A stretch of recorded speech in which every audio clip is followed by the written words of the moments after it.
Chapter 372. It was the first time that Li Guanwen had a chance to visit the inner residence of Prince Zhengxian's mansion carefully. Although he kept a straight face along the way, his eyes looked around flexibly. Xu Weiji led the way in the front and warmly turned back to greet him from time to time. However, Li Guanwen could see Xu Weiji's nervousness and embarrassment from his expression. Did he think that he didn't know? No wonder the housekeeper of the prince's mansion was embarrassed. Wang Yi was not a child. He was already an adult, but he was still punished by his official mother to kneel because of a fight outside. If this happened to him, he would also be embarrassed. They entered the inner residence and went straight to the upper house. Li Guanwen asked inconspicuously, "Madame Pang lived in the upper house after returning to the mansion?" Yes, after Madame Pang returned to the mansion, Madame Dowager said that Madame Pang should be respected as the madam of the Pang family. So, she moved the pine crane hall out of the upper house and moved it to the backyard. Oh! Li Guanwen couldn't help but say in surprise, "Madame Dowager is so righteous. It's really admirable." Prince Zhengxian was not even the son of a concubine of Madame Pang. Moreover, the Pang family had some disputes in the past. When Your Majesty sent Madame Pang to Prince Zhengxian's mansion, Prince Zhengxian would only treat her with courtesy. No one would say anything bad about it. Who would expect that Prince Zhengxian would treat his official mother so well? Whether the reason for this kindness was out of respect for his official mother or loyalty to Your Majesty, Li Guanwen really admired Pang Xiao for being able to do this. What about Old Master and Madame Dowager? Li Guanwen asked again. Xu Weiji smiled and said, "Now they also live in the pine crane hall in the backyard. Madame Dowager lives with Old Master and Madame Dowager." Li Guanwen nodded and noted it down. While they were talking, they arrived at the upper courtyard. Li Guanwen happened to see a little girl running in. It seemed that the servant had just gone to the second gate and told the old maid guarding the gate. The old maid then asked the little girl to pass the message, so she was a little late. Li Guanwen quickened his pace and saw the little girl running into the courtyard. In the middle of the courtyard, there was indeed a familiar tall figure kneeling there.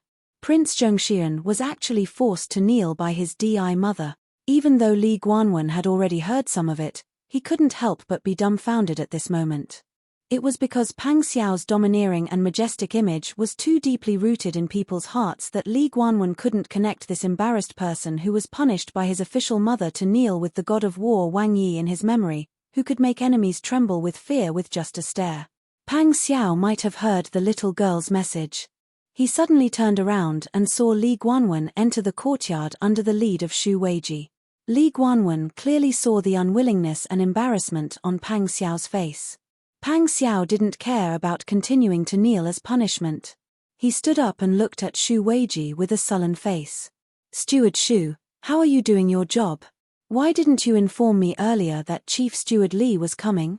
How can this prince neglect Chief Steward Li like this? How can this be?"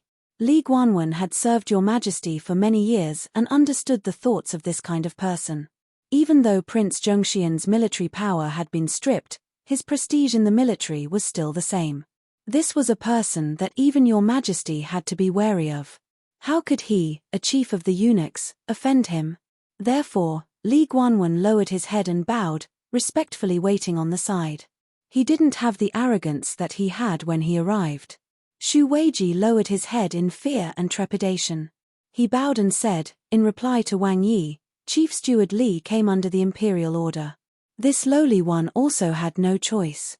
"Please forgive me, Wang Yi." Pang Xiao looked at Xu Weiji with a sullen face. Before he had time to speak, the curtains in front of the main room's door were lifted up by someone. A woman in her 50s with a plump figure and grey hair came out of the door with the help of a maidservant. Madame Pang's face was full of wrinkles, especially the deep wrinkles between her eyebrows, which made her face look full of anger. Even if she didn't show any expression, she seemed to be in a rage. Her appearance when she was young was already indistinguishable. But now it seemed that she was a bad-tempered person with thin lips and harsh lips. "Wang Yi, you must not vent your anger on others." Madame Pang frowned and said, "Chief Steward Xu has done his best for the mansion. Chief Steward Li came under the imperial order. How could Chief Steward Shu stop him? These words of reprimand, the reason was right, but was it really good to say it out loud? Li Guanwen was an outsider, but the corner of his mouth twitched when he heard it. Pang Xiao bowed respectfully. His attitude wasn't intimate, but he said respectfully, "Thank you, madam, for your guidance." Madam Pang responded in a drawn-out voice. Then, she slowly walked down the stairs. When she arrived in front of Li Guanwen, her attitude had changed completely. A smile hung on her angry face. Her voice wasn't as serious as when she talked to Pang Xiao. Instead, she said with a smile, "I'm really rude. This old woman has just arrived in the mansion. I haven't had the time to reorganize the mansion. The whole mansion is in a mess. I'm sorry for making you laugh." "Don't say that. Old madam, you should take care of your health. Your Majesty is also concerned about your health." Madam Pang's eyes narrowed with a smile. "This old woman is vulgar. Your Majesty still has to worry about me. I'm really scared. Your Majesty, please rest assured. This old woman will certainly admonish Wang Yi. There won't be such an absurd thing in the future." "Oh, please don't say that." Li Guanwen had been wailing in his heart for a long time. How capable was this Madam Pang? Her husband had died many years ago, but she still talked to Pang Xiao like this. She didn't take him in as a concubine's son, nor did she raise him. Moreover, she didn't speak to Wang Yi in such a way. "Wang Yi is your Majesty's backbone. This time, I came here under the order to check Wang Yi's injury. If Madam Pang doesn't mind, I'll call the imperial physician to come and check Wang Yi. Then, I'll have to thank your Majesty for your understanding." Li Guanwen went to call Imperial Physician Ma. The wound on Pang Xiao's arm was bandaged. However, there were still bloodstains on the snow-white gauze. It looked shocking. In addition, there was a bruise on the corner of his mouth. Even though Li Guanwen didn't see the scene of the two fighting with his own eyes, he could imagine that both of them must have used a heavy hand at that time. After Imperial Physician Ma rebandaged Pang Xiao's wound and applied medicine, Li Guanwen saluted and asked respectfully, "Wang Yi, your Majesty wants this servant to ask you what happened at that time." Pang Xiao's sword-like eyebrows were raised. He angrily snorted and said, "That bastard is asking for a beating. Wait for this prince to seize the opportunity. I will definitely avenge this sword." In the end, he was still a person who fought on the battlefield. Under his anger, Li Guanwen couldn't help but shrink his neck. Madam Pang wasn't afraid of Pang Xiao at all. She said in a deep voice, "Wang Yi, you are a subject, but Prince Consort Ji is a relative of the imperial family. How can you speak like this? Don't you remember the family rules of the Pang family?" Pang Xiao frowned when he heard this. It could be seen that he was on the verge of exploding in anger, but he still didn't refute. Madam Pang said, "In the end, you didn't have the fate to be raised in the mansion. You learned some rascals in the marketplace. How did your mother teach you? If you grew up in the mansion, you wouldn't be so unruly. If your father was still alive and saw that you didn't make any progress, he would break your legs." When Li Guanwen heard this, he almost knelt down to Madam Pang. In the whole world, among the people who were unrelated to Pang Xiao, perhaps only Madam Pang dared to talk to him like this. Pang Xiao, who had endured for a whole day, finally couldn't control his anger. He said in a deep voice, "Madam Pang, this king respects you because of his father, whom he has never met. Don't push your luck." Madam Pang was stunned. Since she came to Prince Zhongxian's mansion, she had never seen Pang Xiao angry with her. It was because of Pang Xiao's polite treatment and concession that Madam Pang had the confidence to discipline him. She didn't expect that a person who usually looked docile and harmless would be so terrifying when he released a murderous aura that only appeared on the battlefield. Pang Xiao said, "If it weren't for Madam Pang's jealousy, how could I not have the fate to be raised in the mansion? You know what happened in the past better than anyone else. This king respects you, but please don't go too far. At that time, my mother was driven away by you, and you sent people to assassinate her. She was lucky to escape. Since then, she has nothing to do with the general's mansion. I've never been recognized by you. My title of nobility was earned through my own hard work. I didn't borrow any of your Pang family's glory. I'm treating you courteously now because of my self-restraint. If you want to continue manipulating my mother, sizing her up and thinking that she's still the servant girl you persecuted in the past, then you're wrong. I, Pang Zhishi, don't have any other skills. As you said, I am a scoundrel. When the time comes, I will kill you. Let's see who can do anything to me. You. Madame Pang's face was pale. It was unknown whether she was angry or scared. You are simply incorrigible. You don't care about human relations. Pang Xiao smiled coldly. He turned around and asked Li Guanwen, "Did the chief steward see what happened today?" Li Guanwen bowed his head and said, "Yes, I have been watching carefully." "Wang Yi, do you have any orders?" Pang Xiao said, "It is good that you saw Madame Pang's unreasonable behavior clearly. Later, I will go to the palace to beg your majesty. I will also ask Chief Steward Li to testify for this king." "Testify?" Li Guanwen did not understand and said, "Wang Yi, what do you want to do?" Pang Xiao said, "This king is very grateful that your majesty helped our Pang family find Madame Pang. However, this king's mansion is small and cannot accommodate 2 families. Madame Pang made things difficult for my grandfather and grandmother. My mother was also ordered around by her. When this king saw this, he did not know why he opposed Biji's tyranny in the first place. Biji did not oppose at that time. Aren't they living like this? A woman who caused trouble was enough to cause chaos in the entire family. Pang Xiao did not want to keep Madame Pang, but it was your majesty's arrangement at the beginning, so he could only obey. Now that so much time had passed, he might as well take advantage of his bad mood today to remove this nail from the mansion." Li Guanwen's heart thumped when he heard this. Even Madame Pang's expression changed greatly. She said anxiously, "What right do you have to send me away? If it were not for your father, would you even exist in this world? I am your father's legal wife. For your father's sake, you have to be filial." Chapter 373. Li Guanwen's forehead was dripping with cold sweat. Your Majesty's thoughts couldn't be guessed randomly. However, Li Guanwen had been by Li Qitian's side all the time. He had some understanding of Li Qitian's thoughts and decisions. Li Guanwen knew that Li Qitian was on guard against Pang Xiao. He also knew that finding Madame Pang and sending her to Pang Xiao was not necessarily out of good intentions. He had no right to comment on this matter. However, he knew that your Majesty wouldn't want Madame Pang to be driven out of the Wang mansion. Even if she was to be driven out, it couldn't be when he was present. Otherwise, your Majesty would be in a bad mood. What if she took her anger out on him? Li Guanwen said with a smile, "This servant understands Wang Yi's filial piety. Presumably, Madame Pang can also understand your feelings. However, even if you understand, the people outside may not understand. If someone slandered Wang Yi's good intentions as not serving his official mother, what should we do?" Madame Pang heard this and secretly breathed a sigh of relief. She said in agreement, "Wang Yi, if you are angry, you can be angry. However, you can't ignore the Pang family's reputation. In any case, I am your official mother.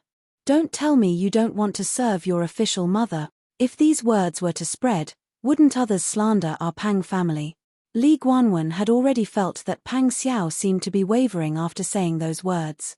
However, who would have thought that Madame Pang would suddenly interrupt and say such unpleasant word? It wasn't like she was talking to a 3-year-old child. How could she threaten and reprimand her? With such words, which man with a bit of courage would yield? What's more, Pang Xiao wasn't even born in the Pang family. Her mother was even persecuted by Madame Pang. Pang Xiao didn't kill Madame Pang. Instead, she followed the imperial edict and brought her back to support her. This was already very unexpected. Sure enough, Pang Xiao's face turned even uglier. He ignored Madame Hua and pretended not to hear her. He turned to Li Guanwen and said, "Thank you for your kind intentions, Chief Steward Li.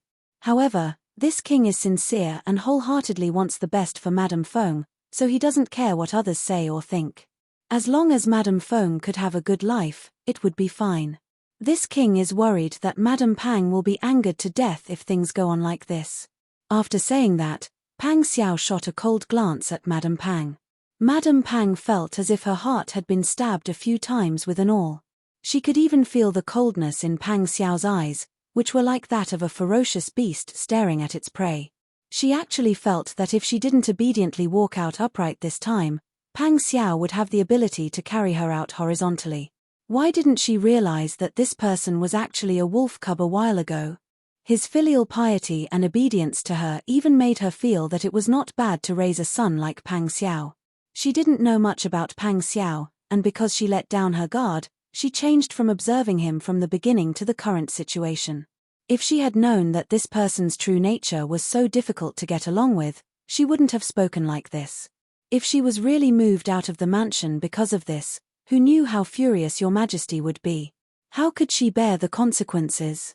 Madame Pang frowned, and the creases between her eyebrows became deeper.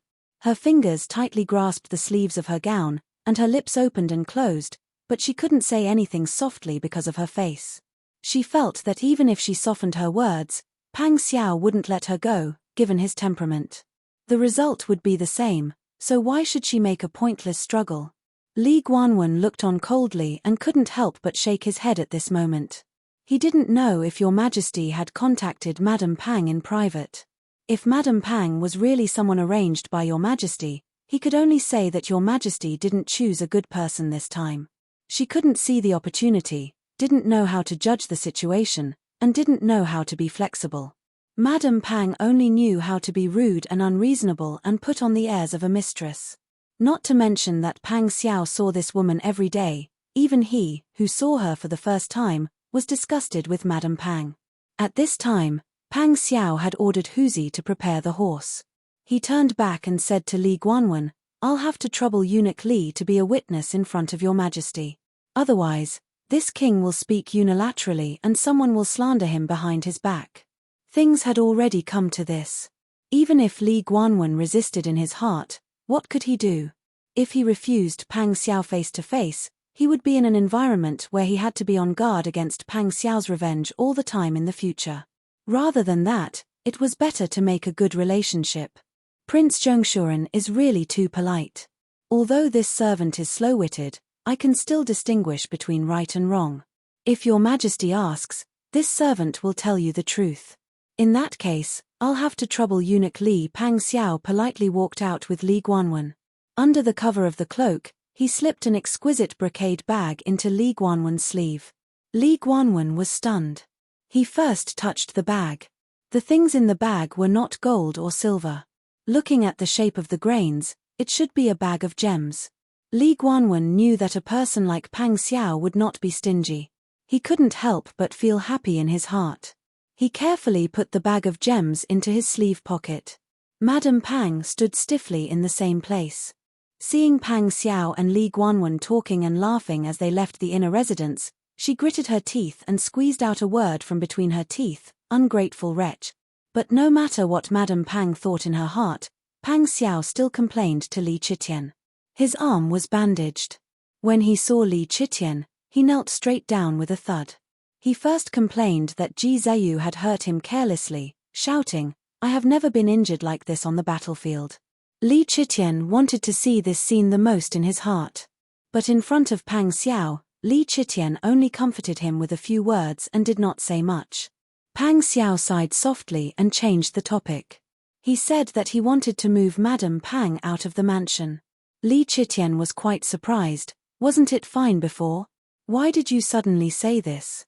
Pang Xiao reported to Li Chitian what had happened in the mansion just now and asked Li Guanwen to be the witness. Li Guanwen did not dare to speak for Pang Xiao, but he also did not dare to do nothing. Therefore, when Li Chitian asked about the situation at that time, Li Guanwen cleverly told the truth and showed Pang Xiao's helplessness incisively and vividly. He restrained himself from expressing any emotion and did not affect Your Majesty's judgment. For a moment, the imperial study was so quiet that one could hear a pin drop. After a long time, Li Chitian weighed the pros and cons and nodded in agreement. "You should choose a good house. After all, she was officially married to General Zheyu. It is not good to neglect her. Yes. I will respect Your Majesty's teachings. Although I will live in another mansion, I will not treat Madame Pang unfairly." "Well, that's good. Li Chitian comforted Pang Xiao again and asked him to leave.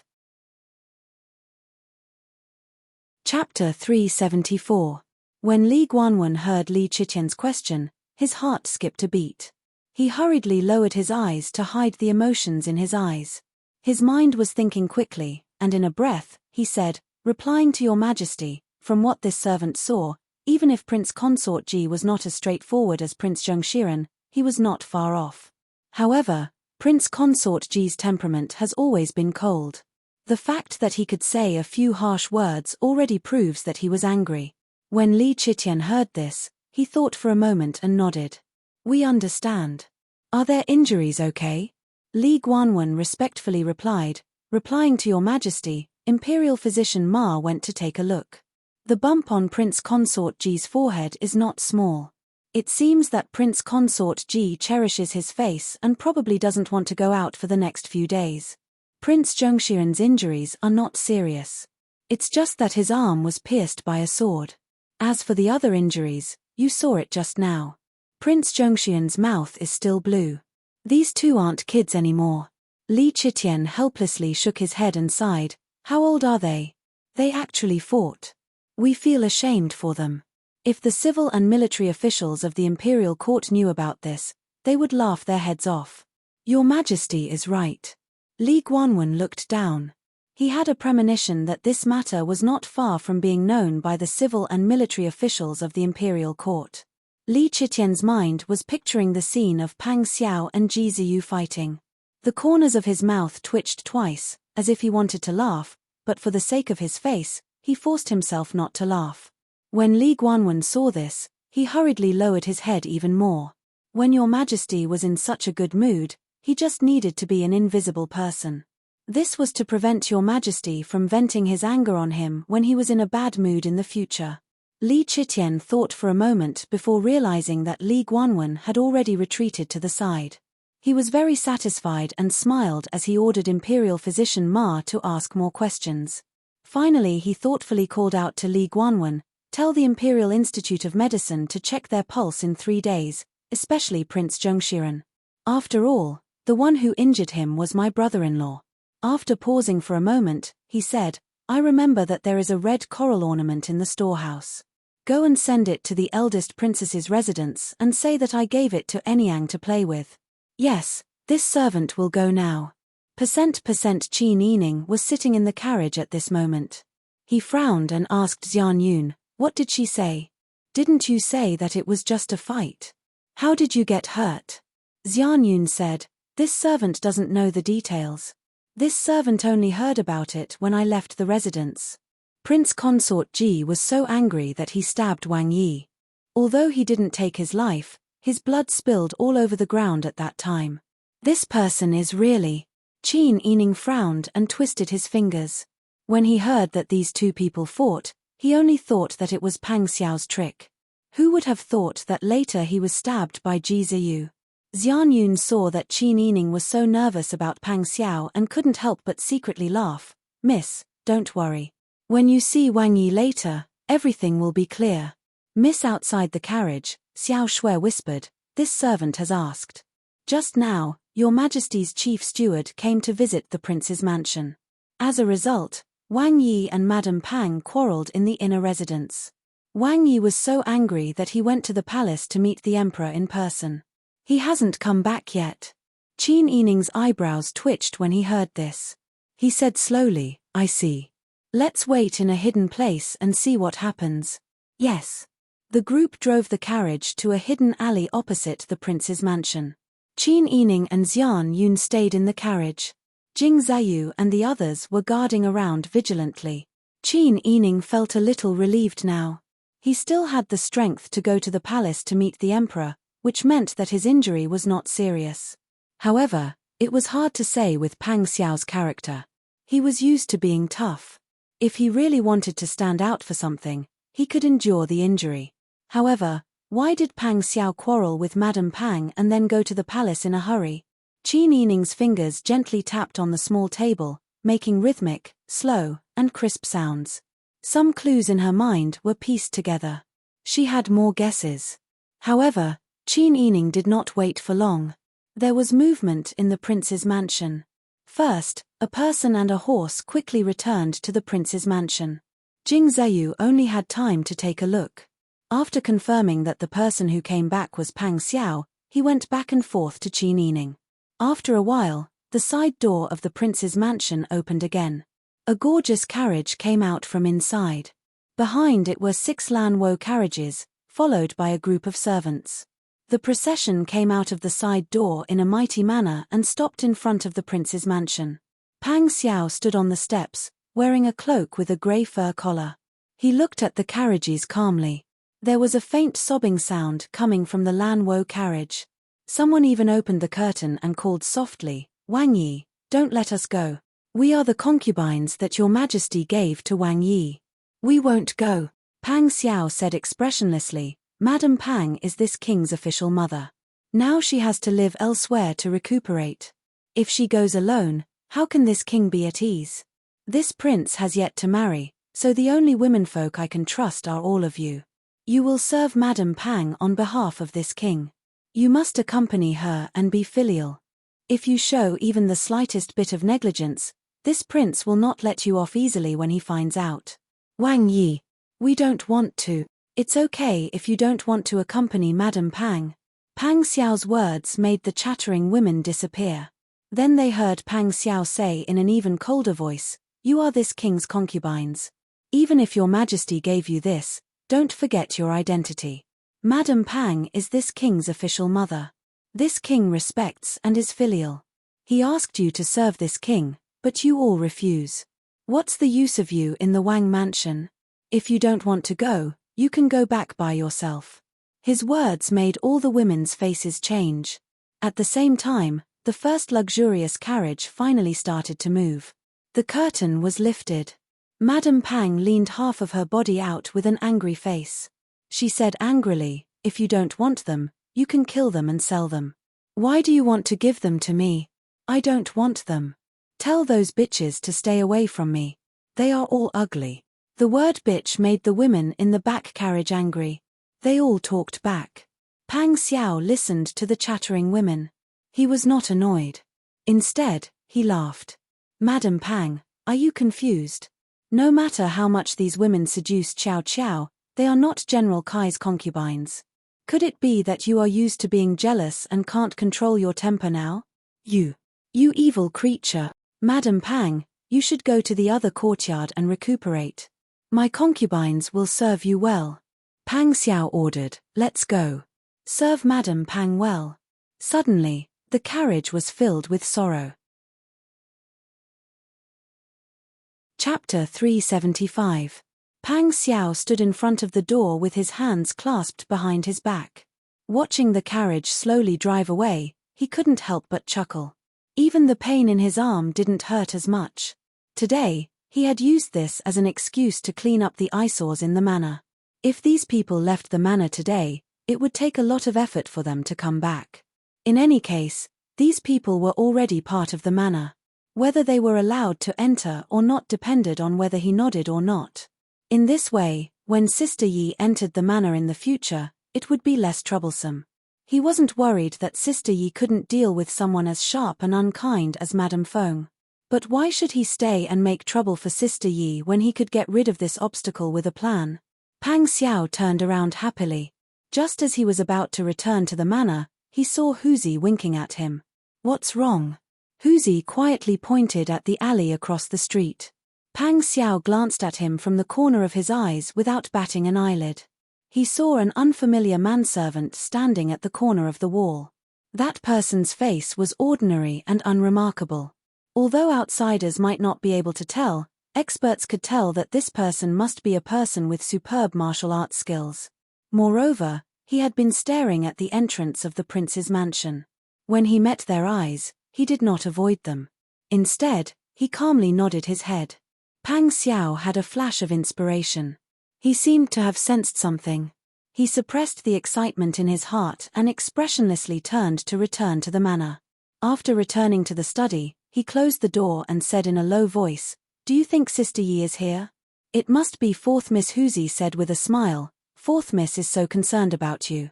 Now the news that you fought with Prince Consort Ji and were seriously injured has spread. How can fourth miss not be worried? She must come and see with her own eyes to be at ease. Pang Xiao smiled and nodded with a straight face.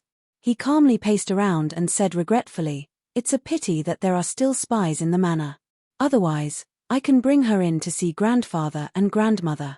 These days when she wasn't here, grandmother was always talking about her. There will be plenty of time in the future. Wang Yi, it's more important for you to meet the fourth miss now so that she can rest assured." Pang Xiao nodded, changed his clothes, and changed the blood-soaked bandage on his arm. Then, he quietly sneaked out of the back door where there was no one. He ordered Huzi to follow him from a distance so that he wouldn't miss anything. Soon, he circled around and arrived at Qin Yining's carriage. Jing Zhe, young man, Xiao Shui, and Da Han guarded the sides of the carriage and the two sides of the alley. When they saw someone approaching, they became alert. But when they saw who it was, they relaxed. Next to the carriage, young man whispered, "Miss, Wang Yi is here." Qin Yining, who was in the carriage, was stunned. He hurriedly lifted the curtain. Pang Xiao was already standing by the car window with a smile on his face. When Xian Yun saw Pang Xiao, she winked at Qin Yining and got out of the carriage. She smiled and bowed to Pang Xiao. Then, she asked several spies to leave. Qin Yining's cheeks turned red. When she saw Pang Xiao nimbly jump into the carriage, she couldn't help smiling happily. Pang Xiao sat down beside her and put down the curtain. He touched her cheek with his uninjured right hand. "Why are you here?" "I heard that you were stabbed by Prince Consort Ji, so I came to see. I didn't expect to see a good show." Pang Xiao laughed. "Those women in the manor are really annoying. They have seriously disturbed the lives of my grandfather, grandmother, and mother." Although Pang Xiao was worried that Qin Yining would be wronged when she married him, he was too embarrassed to say this in front of her. He didn't want Qin Yining to think that he was asking for credit. Seeing Pang Xiao's meaningful smile, Qin Yining also laughed. He put an arm around Pang Xiao's neck and said in a brotherly manner, "Beautiful brother, don't you have anything else to say?"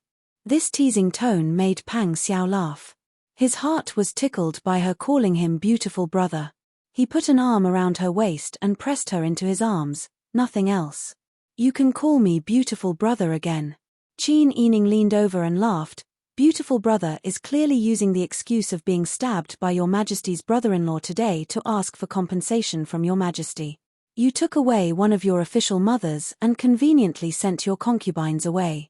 There must be some spies among the servants who haven't been exposed, right? This kind of killing several birds with one arrow has always been the style of beautiful brother." She leaned close to his ear and whispered, "And I think the most important thing is to send your concubines away. Are you afraid that I will punish them in the future and feel sorry for them?" She called Pang Xiao beautiful brother again and again. Pang Xiao's bones melted as a warm current flowed through his body.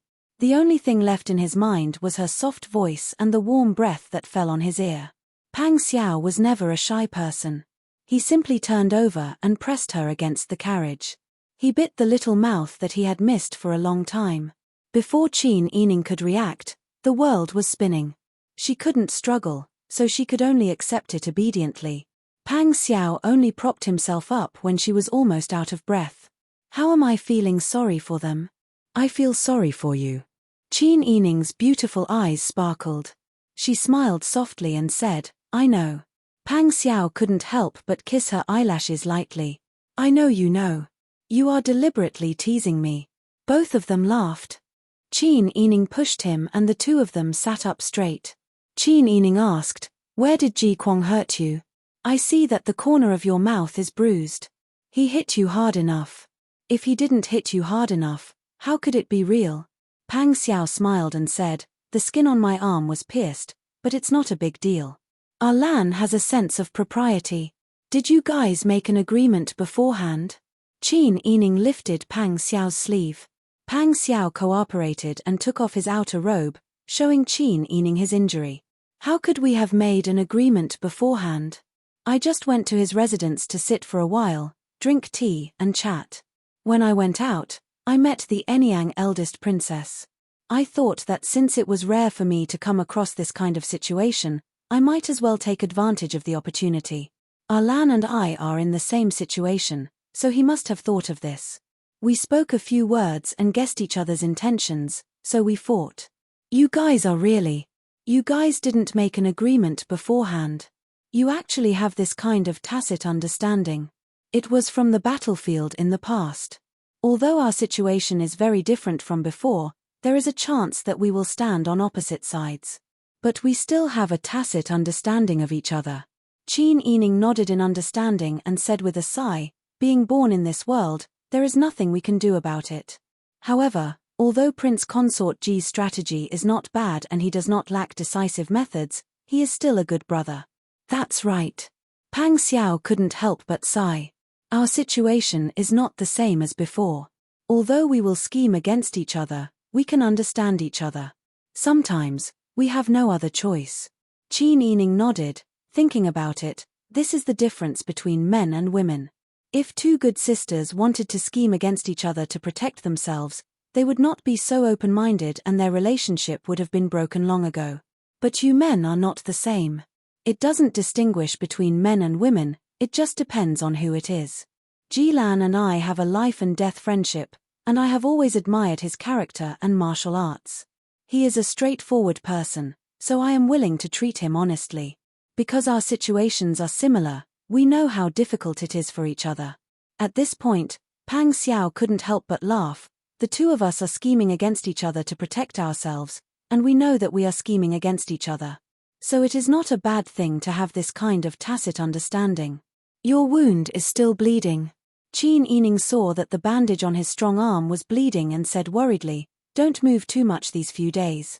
Don't come into contact with water, and you have to pay attention to your diet. Don't think that you are made of iron. Do you think you won't feel pain when you are injured? You are covered in scars all over, and you look so ugly. Hey, you don't like it? Then there is no other way. I am already covered in scars. Why don't you go back and talk to Bing Tang and ask her to find a way to get rid of the scars? Just say that it is uncomfortable to touch. How about it? If she said that, wouldn't she be laughed at by Bing Tang? Qin Yining blushed and glared at him fiercely. You are so spoiled. With Qin Yining's help, Pang Xiao put on his clothes and asked her in a low voice, did Miss Lu make things difficult for you? Qin Yining smiled and said, she didn't make things difficult. It is just that she made Madame Lu lose face last time. I don't know what she will do in the future. Chapter 376. Of course I know she won't let it go. It's all because someone's charm is too strong. Qin Yining crossed her arms and looked at Pang Xiao helplessly. I'm just sitting at home, and trouble comes from the sky. I didn't provoke anyone, but I have two enemies who are bent on scheming against me, and they are both of high status. Pang Xiao was amused by her and couldn't help laughing. He scratched the bridge of her nose and said, I'll take it that you are jealous. Qin Yining said seriously, I am jealous. Looking into her watery eyes, Pang Xiao's heart skipped a beat. He found that she was serious. I thought you, what did you think I was? Won't you be jealous? Qin Yining was very surprised. She didn't expect that Pang Xiao, such a smart person, would think that she was a person who wouldn't be jealous. Am I such a generous person in your mind? Pang Xiao shook his head and held her in his arms. He rubbed his chin on the top of her head and sighed. It's my negligence. Because you have always been so calm and resourceful, I often think that no matter what happens, you can see through it, but I forget that you are just a girl. It's my fault. He was really stupid. No matter how strong Qin Yining was, she was just a 16-year-old girl. And he was so careless that he ignored her feelings and took her sensibility and patience for granted. What was the difference between him and those who didn't care about Qin Yining and only cared about themselves?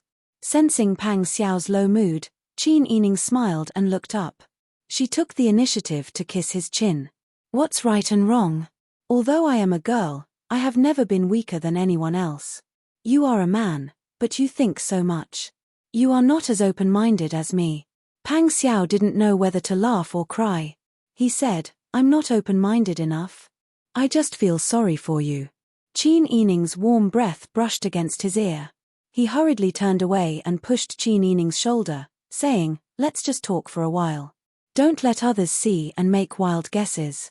Pang Xiao smiled and said, "I know. I'll go and see you secretly in the future. However, now that you have a few more experts by your side, it won't be easy to sneak through your window. When your guards find out, won't they overthink it?"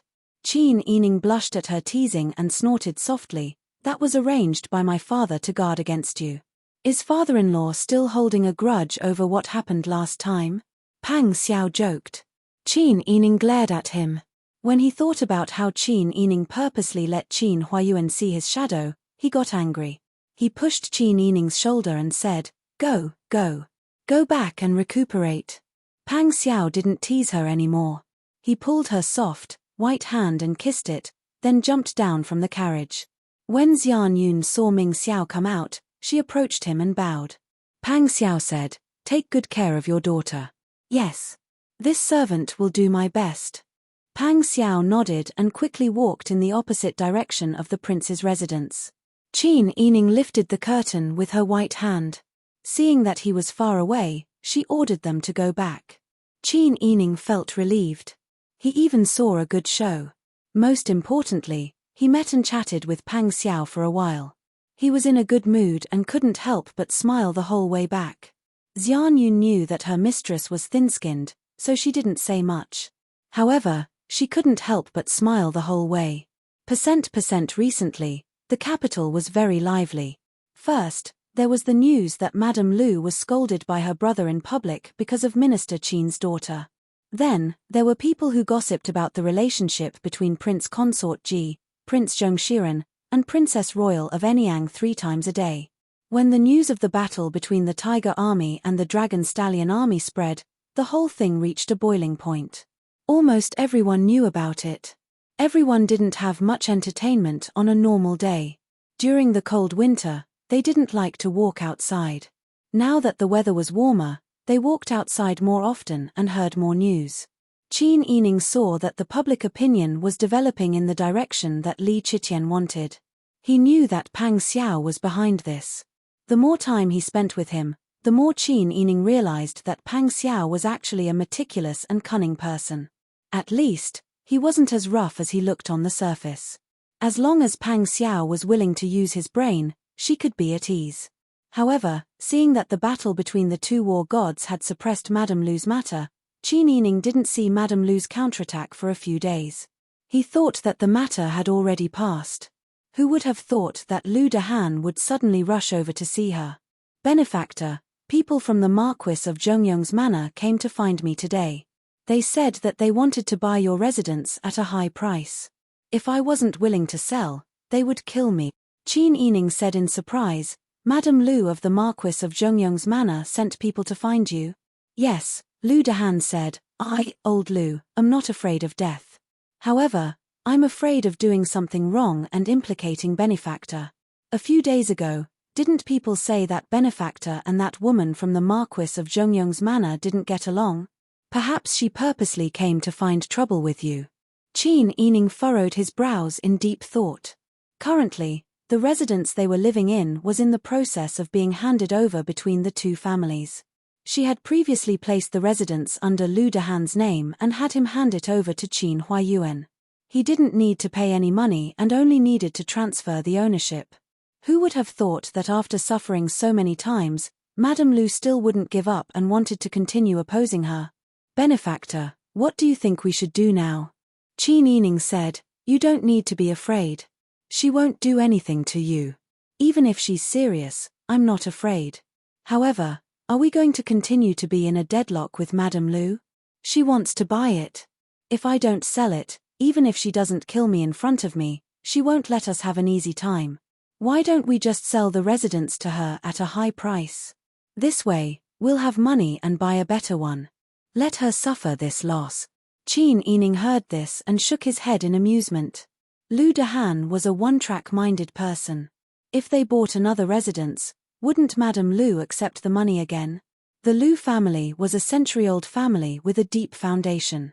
Perhaps to Madame Lu, money was just a number. Wouldn't it be easy for her to buy a residence at a high price?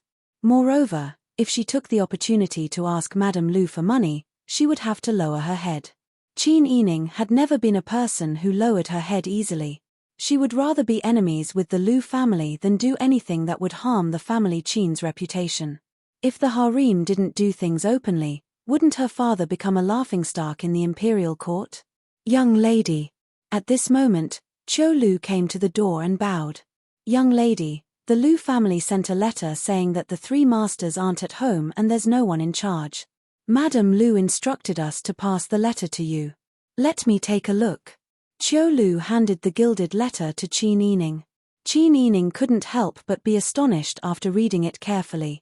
The letter was sent by Lu Heng and invited Qin Huayuan out for a chat. Chapter 377. When Lu Dahan saw Qin Yining's confident expression, he couldn't help but ask curiously, "Boss, do you have a way to deal with Madame Lu?" Qin Yining smiled and nodded.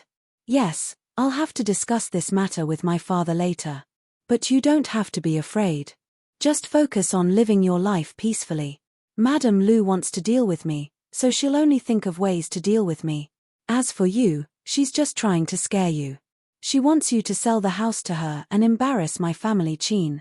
Alas! Lu Dahan sighed and said, "Boss, you rich people live such a tiring life." Lu Dahan was a straightforward person. He said whatever was on his mind, and Qin Yining couldn't help but laugh. After seeing Lu Dahan off, Qin Yining ordered Qiu Lu, "Go to the front yard and wait for my father. When he comes back, come and tell me immediately. Tell my father that I have something to discuss with him." Qiu Lu nodded heavily and hurried out. After Qin Huayuan returned home, Qin Yining hurried over and told him what happened today. In the end, he said worriedly, "Father, this second master of the Lu family isn't easy to get along with. It seems like he wants to make friends with you, but in fact, he's trying to sow discord. How should we deal with him?" Li Qitian asked the Dayan officials to come here in order to balance the influence of the aristocratic families, the old officials of Biji, and the nobles. No matter which side the Dayan officials favored, Li Qitian would be greatly displeased. However, once Lu Heng sent the invitation, regardless of whether Qin Huayuan would show up or not, it would be misunderstood by Li Qitian that Qin Huayuan was close to the Lu family. If Lu Heng had a little consideration for his family Qin, he wouldn't have sent the invitation so brazenly. Qin Huayuan slowly picked up the teacup and took a sip. He asked calmly, "What do you think we should do?" Qin Yining smiled and said, "Isn't your daughter asking you for advice?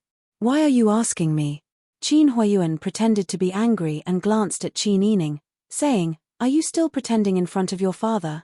Didn't you already have a plan? Tell me about it. Let me see if we have the same idea." After hearing Qin Huayuan's words, Qin Yining smiled and said, "It's actually very simple. He did this because he wanted to sow discord between you and your majesty.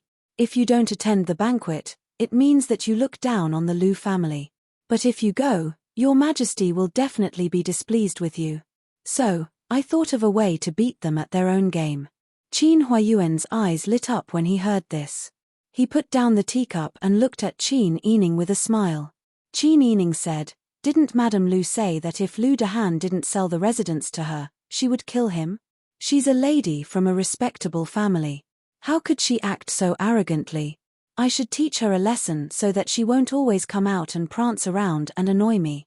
"So, you want to use this matter to deal with Madame Lu as well?" "Yes." Qin Yining nodded firmly. She moved closer to Qin Huayuan and whispered a few words.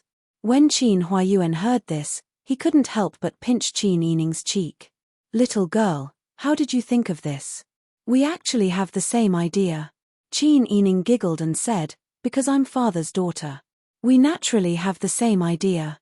Father, what do you think of my idea?" "Of course it's good that you have the same idea as me." Qin Huayuan made a rare joke. "Don't worry. I'll personally reply to Lu Heng in a moment. Just say that I've set the meeting place on the 3rd floor of the Drunken Immortal restaurant and ask him to meet tomorrow." "Good. Father's actions are well-mannered and won't offend the Lu family. Leave the rest to your daughter to plan." Qin Huayuan nodded in relief. Qin Yining ordered people to book the entire second floor of the Drunken Immortal restaurant tomorrow. Then, he called Jing Zhe and the other three over and whispered a few words to them. The four of them respectfully nodded in agreement.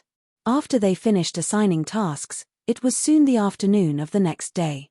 Qin Yining sat by the window of a private room on the second floor and watched as Qin Huayuan waited on the first floor. About half an hour before the appointed time, a luxurious carriage slowly came to a stop in front of the Drunken Immortal restaurant. Several servants stepped forward and lifted the carriage's curtains. Everything was done in an orderly manner, as if they were from a wealthy family. A young master wearing a sky blue cloak with a white fur collar alighted from the carriage. It was Lu Heng. Qin Huayuan stood downstairs of the Drunken Immortal restaurant. When Lu Heng saw him, he hurriedly stepped forward and bowed. "This must be Lord Qin. This junior is Lu Heng. Greetings to Lord Qin. Second Master Lu, please dispense with the formalities. This junior originally wanted to show my respect to Lord Qin today. Who knew that Lord Qin would spend so much money to book a banquet? This junior is truly ashamed." Lu Heng cupped his hands. Qin Huayuan smiled and said, "This old man has long wanted to pay a visit to your residence, but I didn't have the time. Today's gathering at the Drunken Immortal restaurant is just right. This old man has already booked the entire third floor. Young Master Lu, please follow this old man." Yes, Lord Qin is truly considerate. Qin Huayuan and Lu Heng exchanged pleasantries as they passed through the main hall and ascended the stairs. When they reached the second floor, Lu Heng subconsciously glanced in the direction of the private room. Seeing that there were servants and manservants at the door, he knew that the second floor should be open as usual. Lu Heng didn't think too much about it and followed Qin Huayuan to the third floor. Qin Huayuan was calm, experienced, and knowledgeable. Moreover, his speech was gentle and calm. As long as he wanted to, he could get along well with anyone. Lu Heng, on the other hand, was experienced and knowledgeable. His temperament was refined and noble, and his every movement exuded a natural air of nobility. In addition, his speech was extraordinary and meaningful. If one didn't talk about their standpoints, Lu Heng and Qin Huayuan really chatted happily. At this time, Madame Lu received a piece of news. "What did you say? That bastard actually dared to look down on me. He even dared to go to the Drunken Immortal restaurant with that family Qin girl to sign the transfer papers. Yes. That Lu Dahan is a gaol.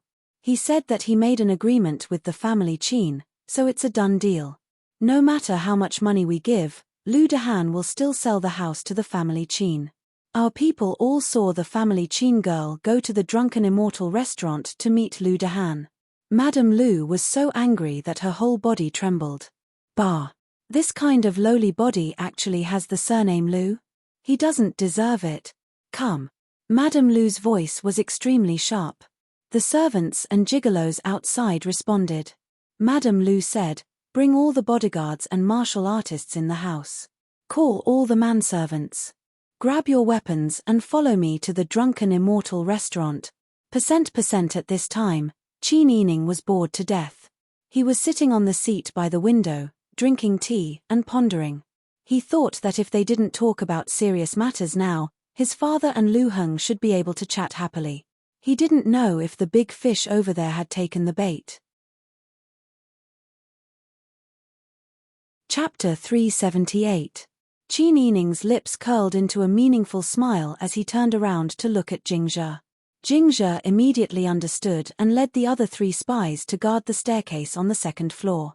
Qin Yining continued to look downstairs and saw Mrs. Lu, who was dressed in a luxurious purple dress, getting off the carriage with the help of her maidservants. With a gloomy face, she led 20 to 30 men into Zuatian restaurant. The shopkeeper and the waiter were frightened and hurried out to inquire about the situation. However, they were pushed away by Mrs. Lu's guards. "Don't get in the way. Do you think you can afford to interfere with what our Lu family wants to do?" Mrs. Lu's voice was filled with rage. Her eyebrows were raised and her eyes were fierce, as if she would order her men to kill anyone who stood in her way. When the shopkeeper heard that she was from the Lu family, he did not dare to stop her. Mrs. Lu saw that the shopkeeper was afraid and said, Is there anyone with the surname Qin here today? Is he upstairs? In anger, Mrs. Lu did not wait for the shopkeeper to answer and ordered her men, go upstairs.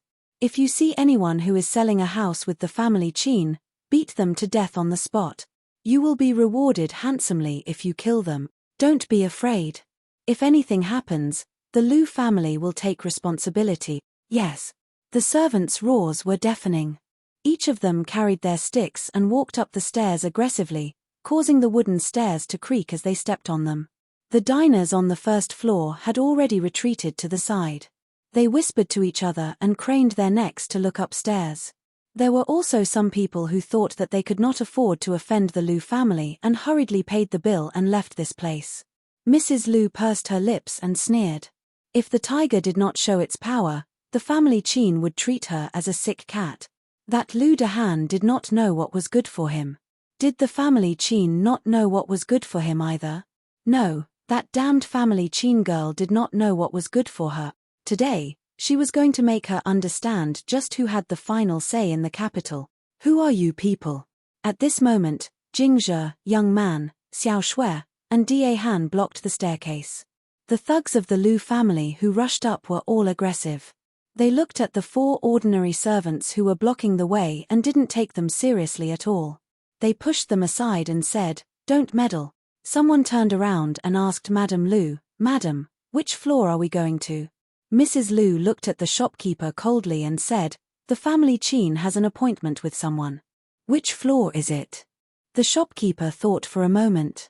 The second floor was reserved by a lady, and the third floor was occupied by a family Qin. He really didn't want to answer because he was afraid of offending the family Qin. However, the Drunken Immortal restaurant was only so big. Even if he didn't say anything, the Lu family would be able to find someone very quickly. Moreover, he would offend such a big family.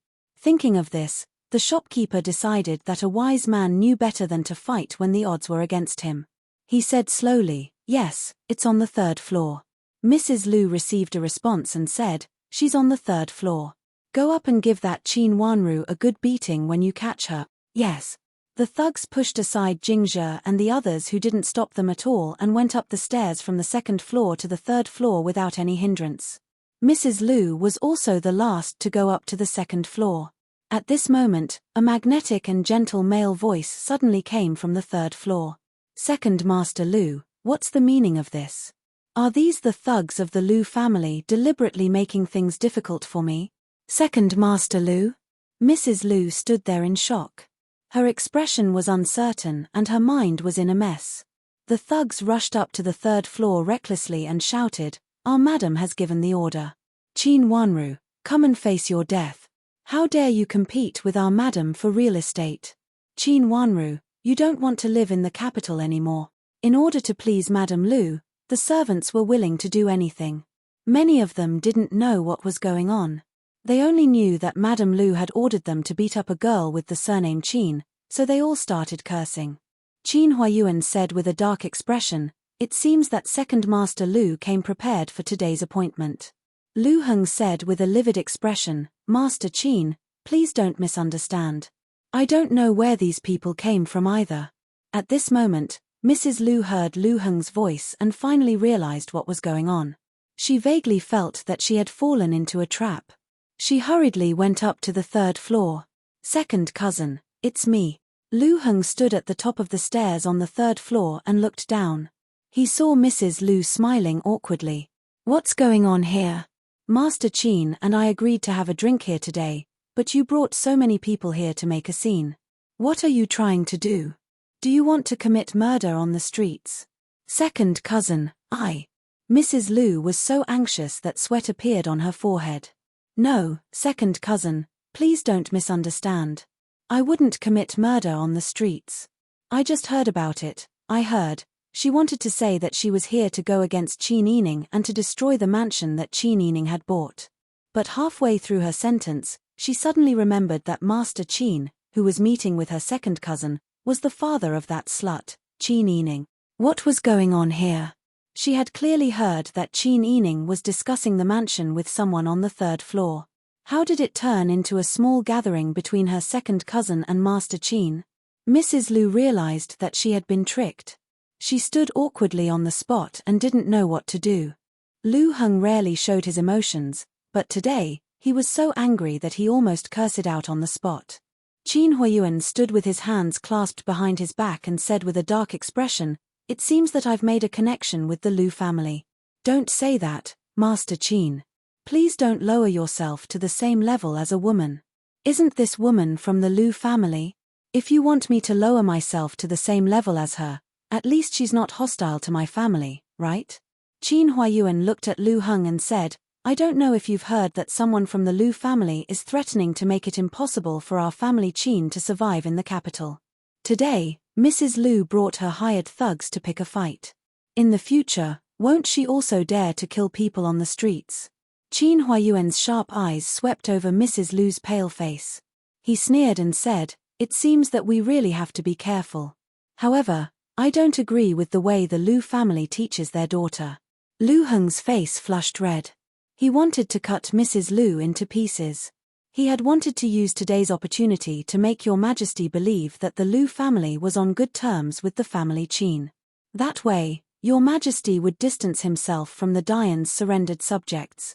At the very least, Your Majesty wouldn't trust the family Qin so much.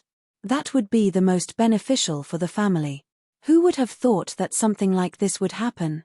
The close relationship between the Lu family and the family Qin would turn into picking a fight and seeking revenge. If word of this reached Your Majesty's ears, what would he think?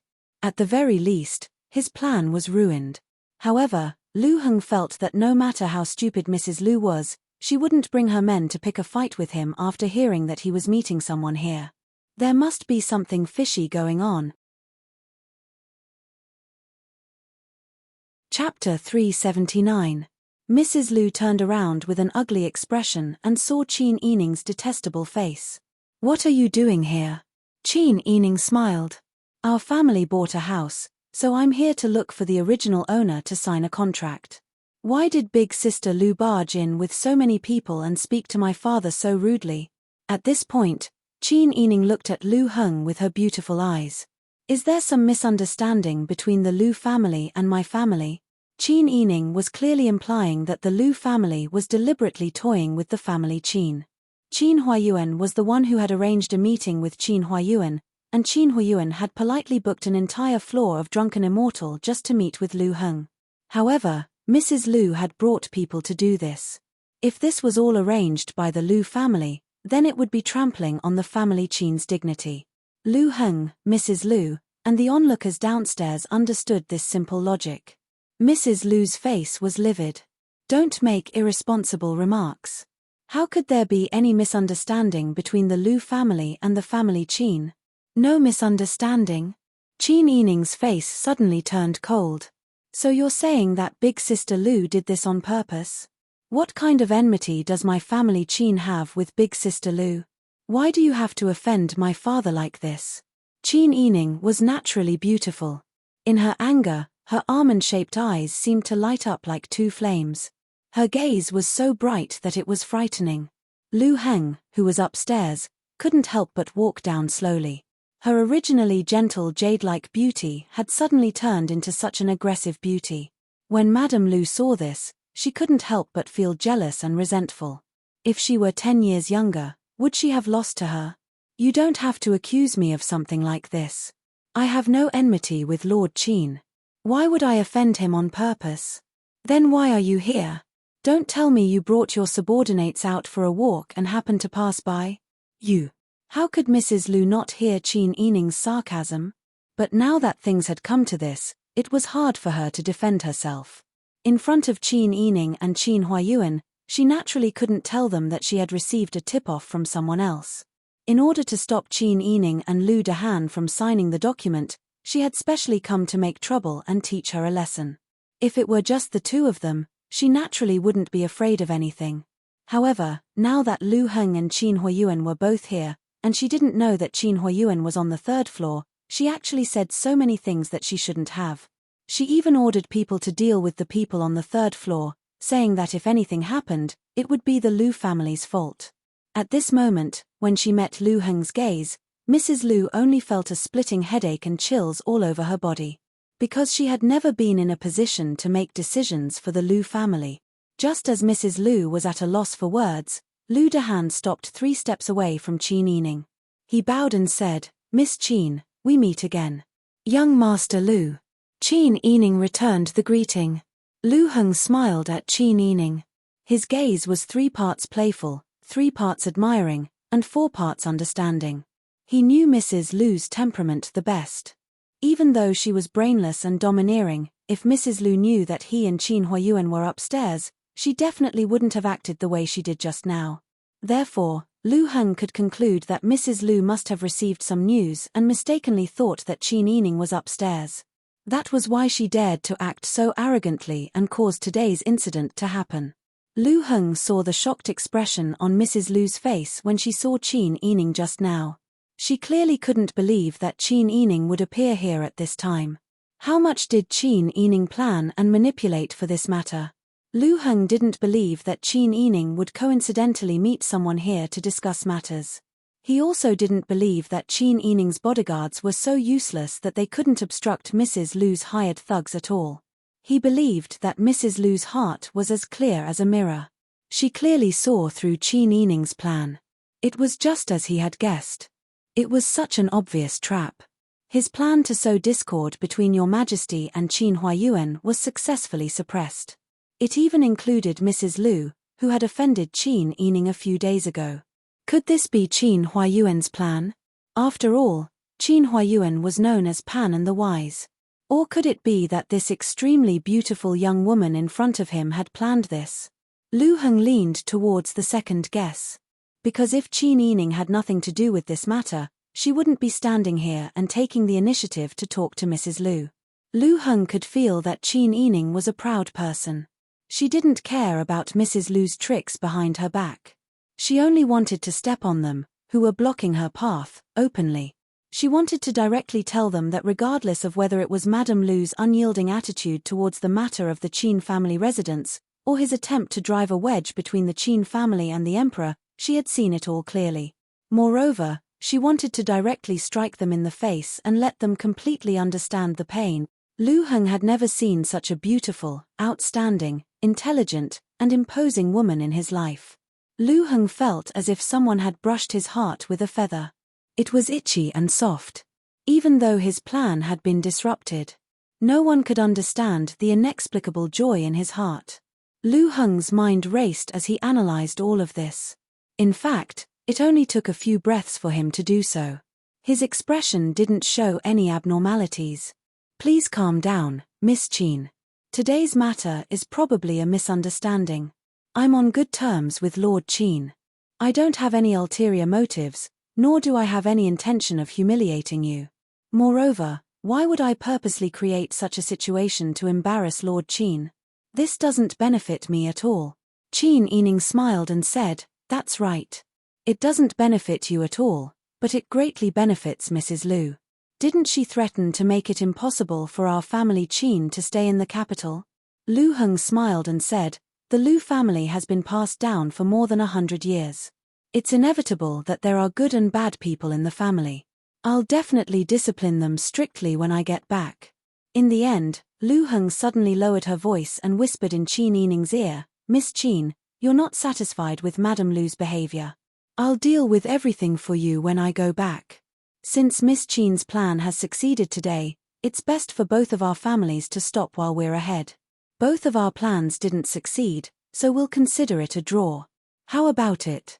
Qin Yining was extremely shocked when he heard this.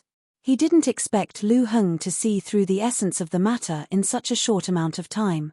No wonder he was able to achieve so much at such a young age. Qin Yining wasn't embarrassed by being indirectly exposed. Instead, he smiled calmly and said, "Since young Master Lu says so, our family Qin naturally has to give young Master Lu face. However, young Master Lu, are you sure we'll consider it a draw?" It really was her.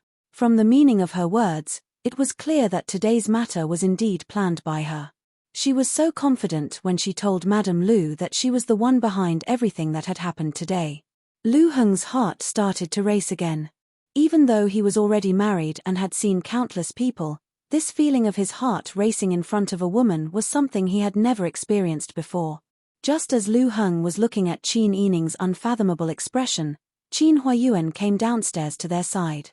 Seeing that the matter had already been made clear, the family Qin couldn't really fall out with the Lu family. He said, I also believe in young Master Lu's sincerity in befriending the family Qin. I also know that young Master Lu doesn't have any ill intentions. Let's end today's matter here. It won't be too late for us to meet again when the opportunity arises in the future. Lu Heng smiled and said, that's right. Today's matter was ultimately due to our Lu family's incompetence. Lord Qin, please don't worry. I will definitely deal with this matter properly. Qin Huayuan smiled and said, there's no need to go through so much trouble. It's not worth it. This old man will take his leave first with my daughter. Lu Heng quickly glanced at Qin Yining. That bright and beautiful face was immediately imprinted in Lu Heng's memory. Then I'll see you out, Lord Qin. I don't dare.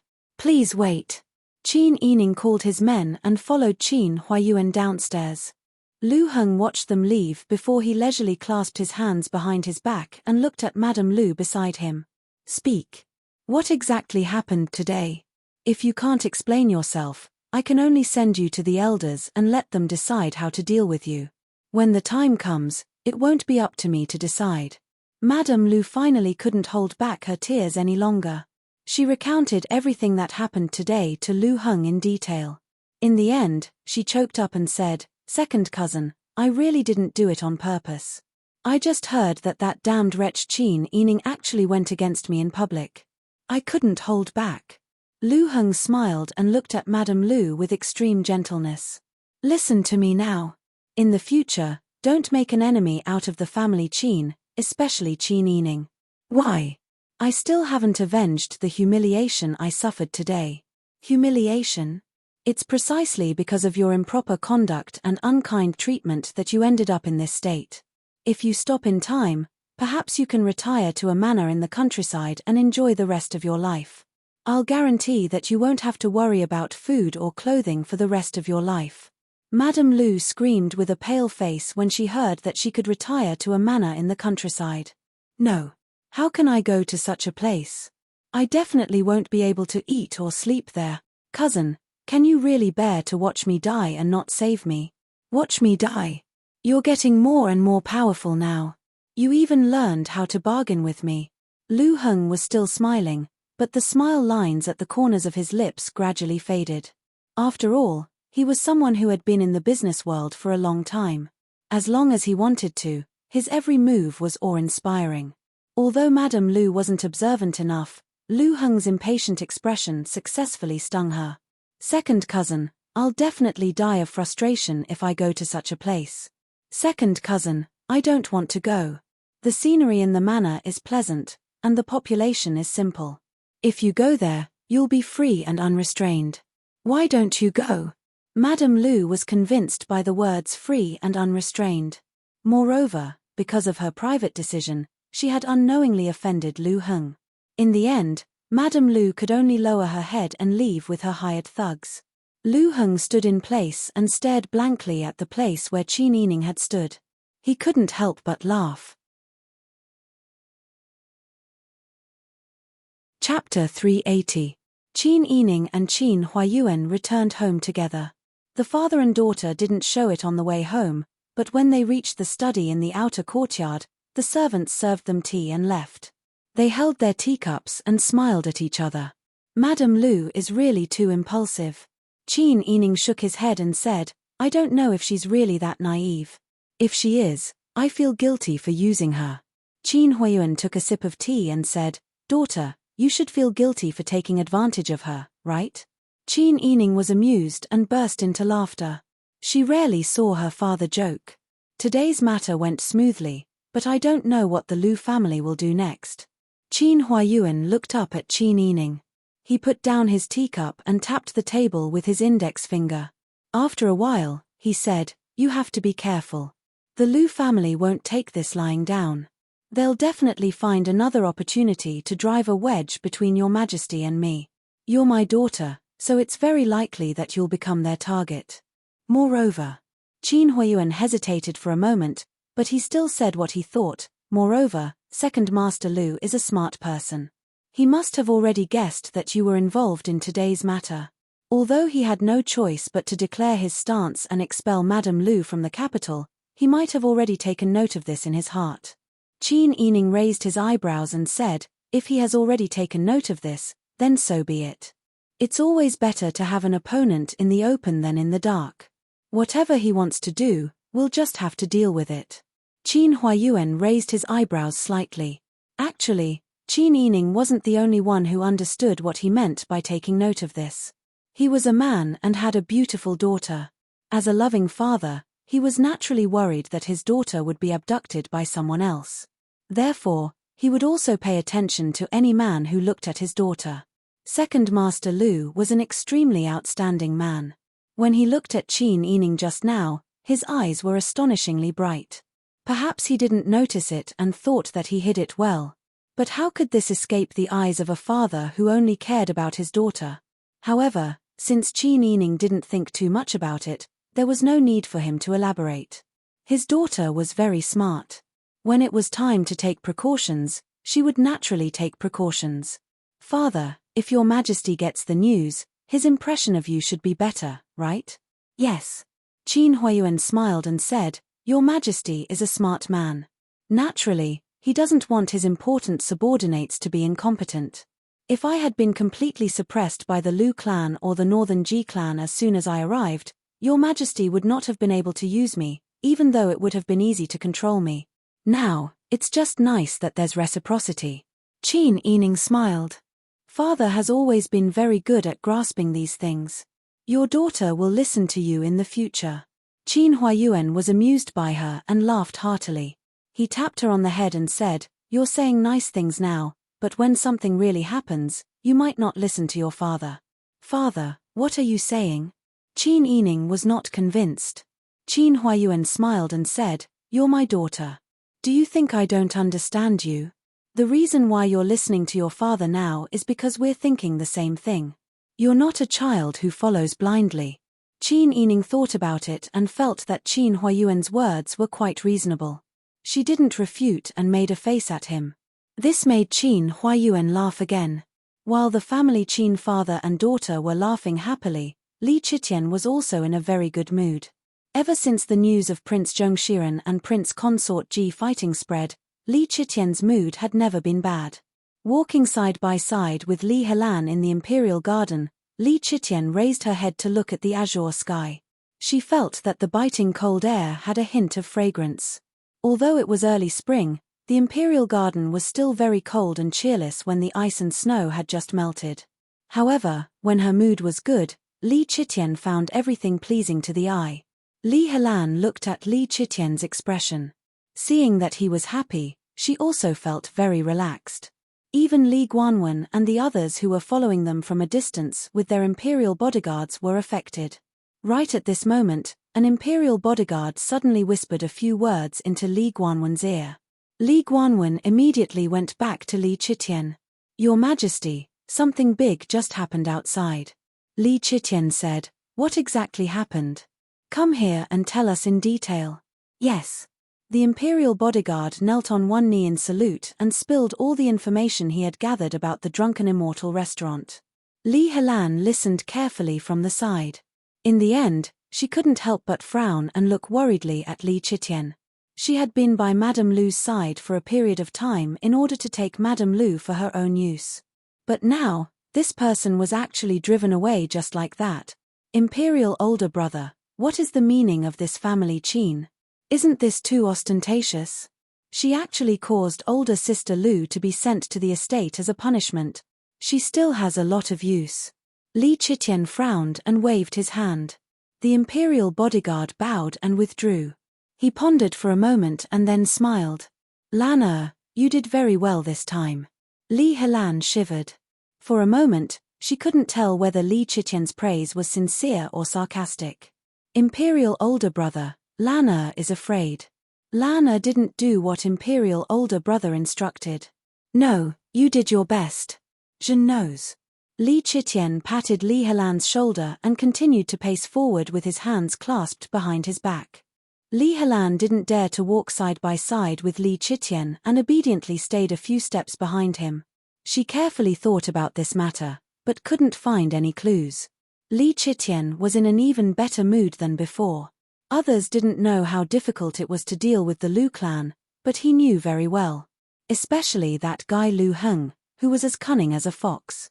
But Qin Huayuan had the ability to neutralize the Lu clan's scheme. Not only did he get the estate, but he also made the Lu clan's plan to sow discord come to nothing. It seemed that Qin Huayuan's reputation as the wise pan and was well deserved. Not only did he get a capable official, but he also got to see the family Qin and the Lu clan fall apart. How could he not be happy when two such good things happened at once? Add to that the increasingly estranged relationship between Ji Ziyu and Pang Xiao. Everything that happened today was a good thing. And Li Helan also contributed a lot to these good things. Lan you've worked hard today. If you want any reward, you can tell Imperial older brother. Li Helan looked at Li Chitian and hesitated for a moment. Then, she tactfully said, Lan is very satisfied to be able to share Imperial older brother's burdens. Lan is usually insensible and always makes Imperial older brother angry. It's good that Imperial older brother doesn't blame Lan. Li Chitian couldn't help but be moved when he heard this. In the end, his only sister's marriage was used by him. Li Chitian smiled and said, Later, let's go to Imperial Mother's palace to have a meal. Jun will order Prince Consort Ji to enter the palace. Let's have a reunion dinner together. Jun also has an important matter to arrange for Prince Consort Ji. These days, Jun has observed his words and deeds. Jun is very satisfied. Chapter 381. The next day, after the imperial court meeting, an earth-shattering piece of news spread throughout the imperial court. Ji Ziyu was appointed as the new commander of the Tiger Army and was temporarily stationed in the capital. The original commander of the Tiger Army, Pang Xiao, was assigned the task of supervising the Ministry of War after he moved into the cabinet. The Tiger Army was Li Chitian's weapon to intimidate the South. Pang Xiao's voice and status were extremely high, and many of them worshipped Pang Xiao. Even Pang Xiao's private Jinghu Wei was promoted from the Tiger Army. Similar to the Tiger Army, Ji Ziyu's Dragon Stallion Army, which was famous in the north, trusted and respected Ji Ziyu no less than the Tiger Army. As for Pang Xiao, however, Your Majesty's actions caused Pang Xiao to lose the Tiger Army, and caused Ji Ziyu to lose the Dragon Stallion Army. Even though Ji Ziyu was in charge of the Tiger Army, which was comparable to the Dragon Stallion Army, the relationship between the upper and lower could not be as close as before. Moreover, Your Majesty still had the reputation of using these two people. On the surface, it did seem like Your Majesty valued them. When Qin Yining heard this news from a servant, she was combing Lian Xiaozhou's hair. Hearing this, her hands paused for a moment before she said, Your Majesty seems to be very satisfied with Prince Consort Ji. Considering that Prince Consort Ji just got married, she is not going to let him go back to the north. That's right. Bing Tang said, Your Majesty wants to keep these two fierce generals by her side to protect herself, so she feels more secure. Qin Yining heard Bing Tang's explanation and couldn't help but laugh. She naturally knew that Bing Tang's words had a double meaning and was mostly sarcastic. She couldn't help but remind her, don't say this outside. Miss, I'm not stupid. I'm just saying it. How can I cause trouble for myself outside? Qin Yining tied a light blue ribbon to Lian Xiaozhou's black braids and carefully tied a beautiful bow before she laughed. That's right. Miss Bing Tang is not stupid. That's why she found a reliable tiger to get close to. Bing Tang's face turned red when she heard this. She stomped her feet and said, Miss, what are you saying? Seeing her so embarrassed, Qin Yining felt more amused. She smiled and said, Don't you understand what I said? Of Pang of the Tiger Army. What's his of is? I can't be bothered with him. Qin Yining said, Oh, and said, The next time I see Wang Yi, I'll ask Wang Yi for help. I won't let Huzi visit you anymore, okay? Bing Tang's face turned red as she glared at Qin Yining.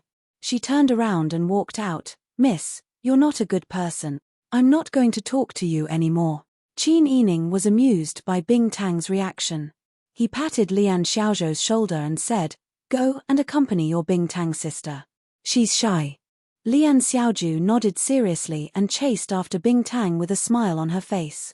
After Lian Xiaozhou was far away, Qin Yining sighed and said, "It seems like Bing Tang still has some feelings for Huzi. See, we managed to trick her." Ji Yun smiled and said, "Miss, you really like to worry. In my opinion, even if you didn't play matchmaker, Bing Tang and Huzi's relationship is also good. They quarrel every time they see each other. After the quarrel, it's like they're good friends." Qin Yining also laughed when he heard this. "If there's a chance in the future, I'll find a good family for the two of you. In the future, you can follow me and be my housekeeper." Ji Yun and Xian Yun's faces turned red. They glared at Qin Yining and said, just like what Bing Tang said, "You're really bad." Qin Yining laughed even more when he saw that the beauty's cheeks were red from being bullied by him. Unexpectedly, at this moment, there was a sudden rush of footsteps in the courtyard. A little girl rushed in hurriedly and shouted at the top of her voice, "Oh no, oh no. Something happened to Master." Qin Yining's laughter stopped abruptly. His heart skipped a beat. He stood up with a pale face and rushed out in a panic. At the same time, the people living in the inner courtyard all pushed open the door and rushed out. Old Madam staggered out of the main room with a tobacco pipe in her hand. She grabbed Mammy Qin's hand and said nervously, "Quickly say it. What happened to Brother Meng?" "That's right, you little girl, quickly say it." The little girl realized that her words had caused panic in the entire family and became even more afraid. Her legs went soft and she knelt down, saying, It's news from outside. It said that Master was on his way back from the Yamen and was hit by a horse." The sedan bearers panicked and flipped the sedan over. "What?" Everyone cried out in fear. Old Madam walked a few steps quickly and pointed at the little girl with the tobacco pipe. "Quickly say it. Brother Meng is in big trouble. If the sedan overturned, the person must have fallen heavily." The little girl guessed so. Everyone in the family Qin also guessed so. Han's second young mistress hugged her belly that was already more than 7 months pregnant. Her body swayed and she almost fainted. She was quickly helped down by second madam. Sun Clan members asked anxiously, "Where is Master now? Where are the people following him?" The little girl said in fear, "The messenger didn't say anything about this. He only said that Master is now in the East Road 5 Cities Warden's office." 5 Cities Warden's office? If he was here, at least it meant that Father wasn't in big danger. At least, he wasn't sent to the medical hall. Qin Yining finally let out a sigh of relief. Obviously, everyone in the family also thought of this point. They all wiped their cold sweat and bowed to the sky with their palms together. Qin Yining said, "I will go and check on Father's situation first." Second Master and Third Master weren't at home at this time. According to the family Qin's habits, when there was no one in the family who could stand out, the family would all rely on Qin Yining to make decisions. Sun Clan members nodded without hesitation and said, "Go with your cousin. You will have one more helper and won't be at a disadvantage." Old Madam also nodded repeatedly and said, "Quickly come back and report after seeing the situation." "Yes, Old Madam." Qin Yining curtsied and went back to his room to grab a cloak and put it on. He also called for Ji Yun to accompany him and went out to ask someone to prepare a carriage. Qin Yu and Qin Han didn't hesitate and followed the carriage to the East Road 5 Cities Warden's office. When they arrived at the door and explained their purpose, they didn't expect that those people didn't stop them. Instead, they were very friendly when they led the way. Qin Yining began to guess which faction these people belonged to. The current imperial court was divided into aristocratic families, imperial power, meritorious officials, old officials, and dying officials who surrendered. It was the best time to take advantage of the situation.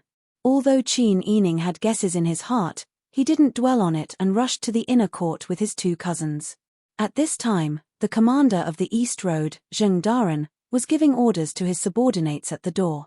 When he raised his head and saw Qin Yining, Qin Han, and Qin Yu, he came forward and politely said, "So it's the family Qin's 2 young masters and Miss Qin." The three didn't recognize Zheng Daren and politely greeted him. Chapter 382. Lord Zheng smiled and said, "Miss Qin, young Master Qin, there's no need to worry. Lord Qin is fine. We'll know once we enter." Qin Yining hurriedly expressed his thanks and entered through the door behind Lord Zheng with Qin Han and Qin Yu. The furnishings in the room were no different from those in the central hall of an ordinary household. As soon as they stepped through the threshold, they saw Qin Huiyuan sitting at the head of the table with a solemn expression. Behind him were 4 attendants with ordinary faces. They still had the kind of ordinary faces that couldn't be picked out if they were thrown into a crowd. "Father, are you all right?" Qin Yining quickly stepped forward. "Are you injured?" "That's right, uncle. We were all frightened when we heard that something had happened to you," Qin Han added. When Qin Huiyuan saw his nephew, he revealed a faint smile. "I'm fine. Fortunately, the people I brought with me caught me. If I hadn't fallen from the sedan chair and been trampled by the galloping horses, you wouldn't have been able to see me alive." Qin Yining's heart trembled when he heard this. "Father, the road back home from the Yamen is a bustling street in the capital. How could there be a herd of horses?" Qin Huiyuan said, "Father is also surprised that there would be a group of Yamens riding horses right under the emperor's nose. They don't care if the pedestrians are injured. Today, they crashed into my sedan chair. What if they trampled someone to death tomorrow?" When Qin Yining saw Qin Huiyuan sitting there sulking, he guessed that something was amiss. After all, the people riding horses today were a group of officials. Daju's laws were indeed quite sound. However, sound laws only applied to ordinary people. The fathers, brothers, or grandfathers of these officials were the ones who created these laws.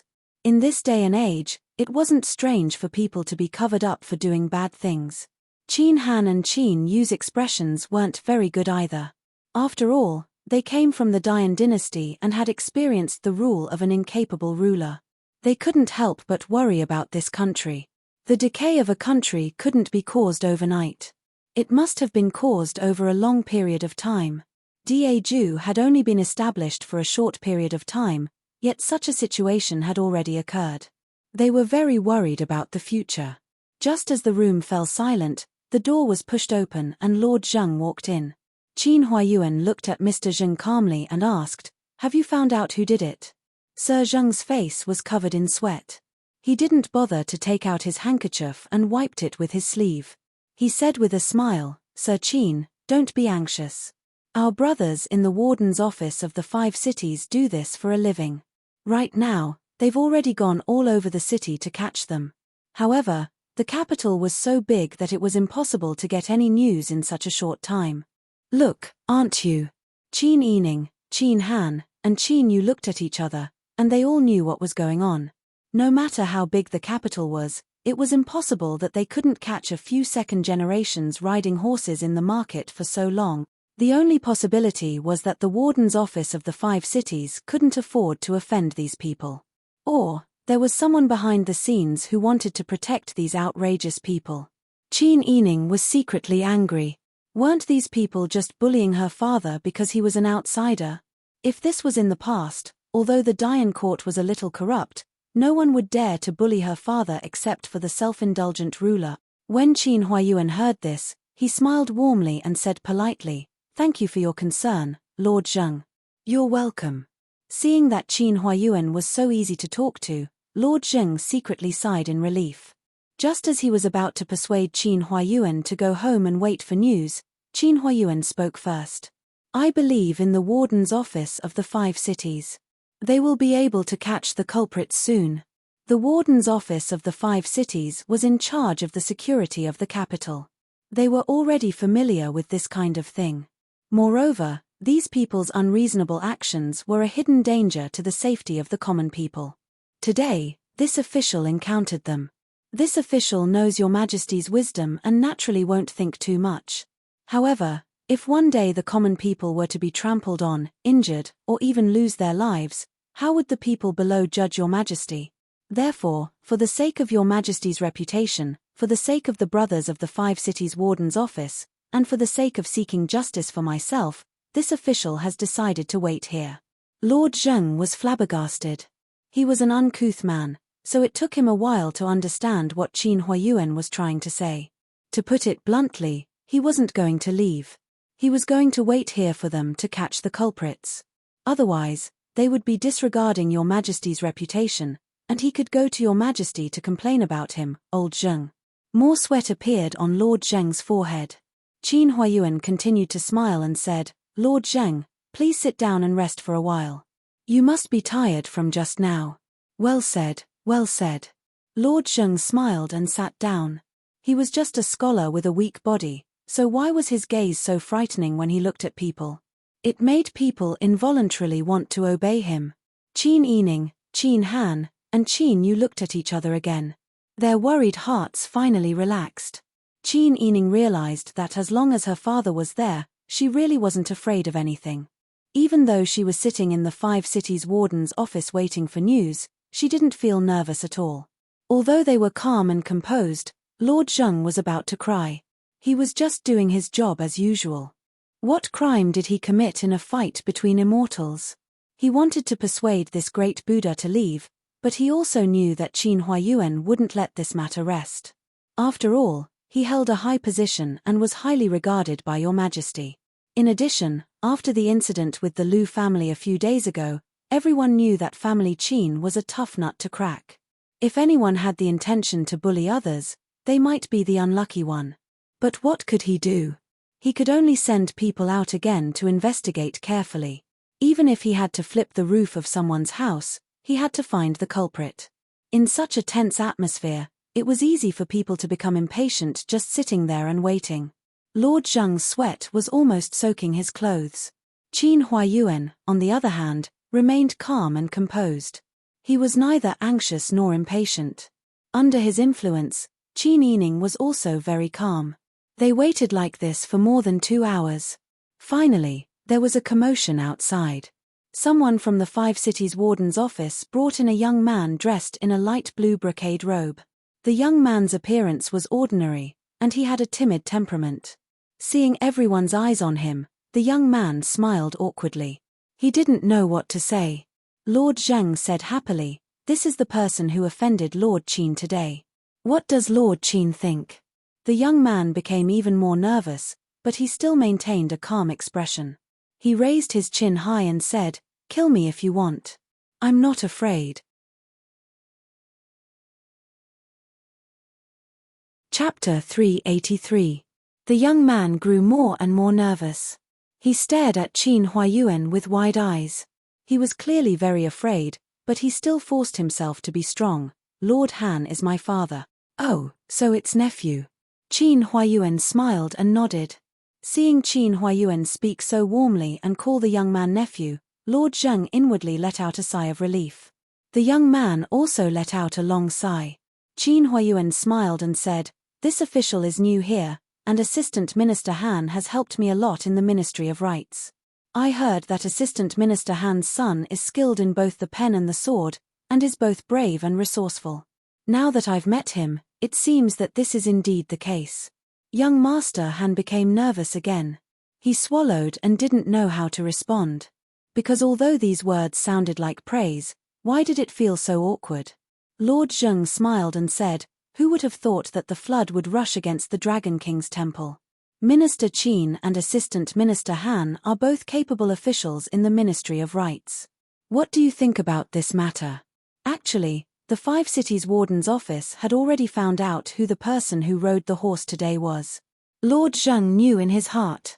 However, the person who rode the horse was supported by the Lu family. They couldn't afford to offend them. On the surface, it looked like a few Yamen riders had offended Lord Qin.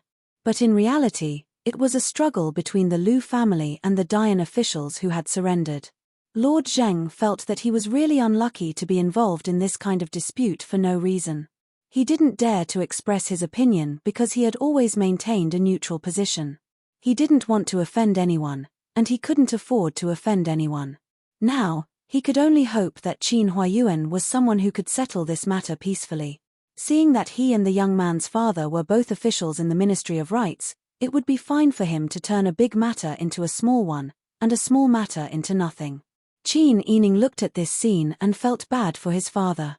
Qin Huayuan was a newcomer, and Your Majesty had suddenly promoted him to become a minister in the Ministry of Rights. This kind of sudden superior was the easiest to ostracize by his subordinates, especially someone like the Assistant Minister of Rights who had already reached a very high position.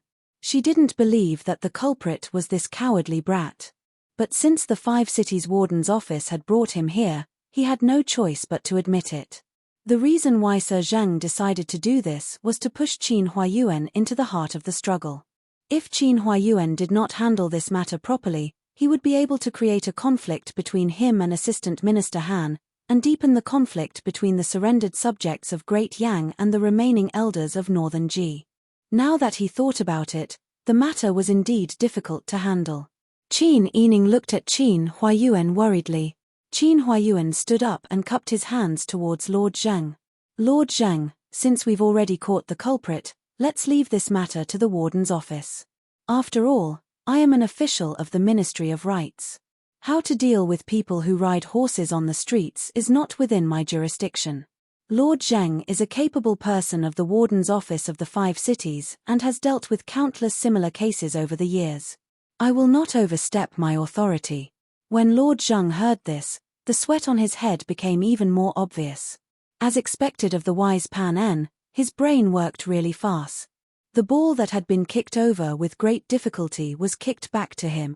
Qin Yining, Qin Han, and Qin Yu inwardly sighed in relief. They couldn't help but admire Qin Huayuan's quick-wittedness. Lord Zhang said unwillingly, Lord Qin is His Majesty's capable minister. How can I, an uncouth old man, compare to you? Isn't this kind of thing a piece of cake for you? Qin Huayuan's smile was gentle as he said slowly, Lord Zhang's talent is not to be outdone. Why are you being so modest? I'll have to trouble you with this matter. I believe that Lord Zhang will give Your Majesty a satisfactory answer. In other words, if Lord Zhang dared to cover up this matter, Qin Huayuan would definitely report him without mercy. For a moment, Lord Zhang felt like crying but had no tears. At this time, he suddenly realized that the so-called Dian faction of surrendered officials was now the same as the nobles' faction. They could all be called Your Majesty's faction. Your Majesty has surrendered officials and nobles of the Yang dynasty under his command. Whether it is dealing with the Lu family or the Northern Ji family, isn't it just a matter of time? Lord Zhang felt that it was time for him to declare his position. Because although the neutral faction didn't offend anyone, it was also possible to offend everyone. With a frown, Lord Zheng personally sent Qin Huayuan, Qin Yining, Qin Yu, and Qin Han off. He still had a frown on his face when he sent them to the carriage. Qin Huayuan, however, was smiling wholeheartedly and his attitude was gentle. He thanked Lord Zheng and politely said goodbye. When the carriage was far away from the warden's office of the Five Cities, Qin Han couldn't help but laugh. Great uncle, that move of yours just now was really brilliant. I was stumped just now. I didn't expect uncle to think of a way to deal with him in the blink of an eye. That's right. Qin Yu also said that Lord Zheng must know who was the one who really drove the horse. Uncle suffered a loss, but he still wanted uncle to help him save face. He also wanted uncle to give up. There's no reason for him to bully people like that. In the end, it's because we just arrived in Daju and have a shallow foundation, Qin Yining also said. Qin Huayuan smiled and shook his head, saying, this is normal. There's no need to take it to heart.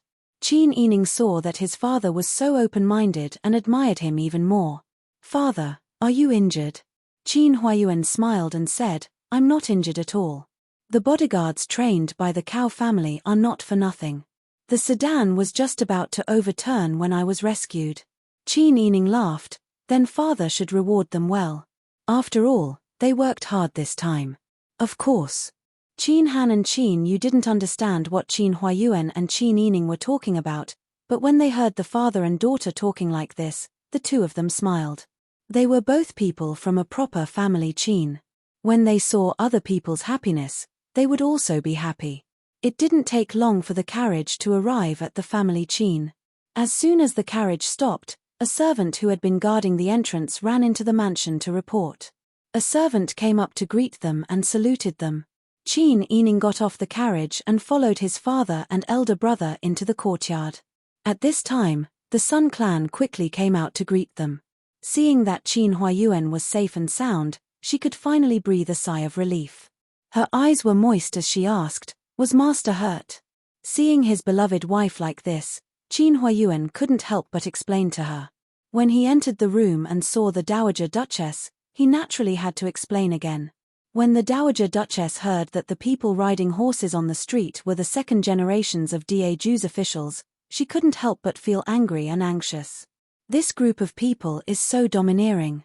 Their parents don't know how to discipline them, but Brother Meng, we're newcomers. Can we afford to offend them? The Dowager Duchess's attitude was the same as before. She admitted defeat when it came to Qin Yining, and she was still the same when it came to Qin Huayuan. Qin Yining and the Sun clan didn't feel comfortable. Chapter 384. Qin Huayuan had always been calm and steady.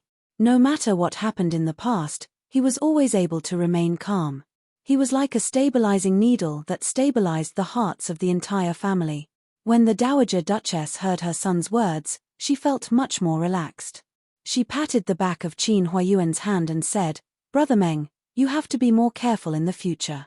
None of these second-generation scions who ride horses on the streets have simple backgrounds. If they dare to run on the streets, it means that they aren't afraid of hurting people. Even if someone is really injured or trampled to death, they can only blame themselves for being unlucky. These people have ways to clear their names.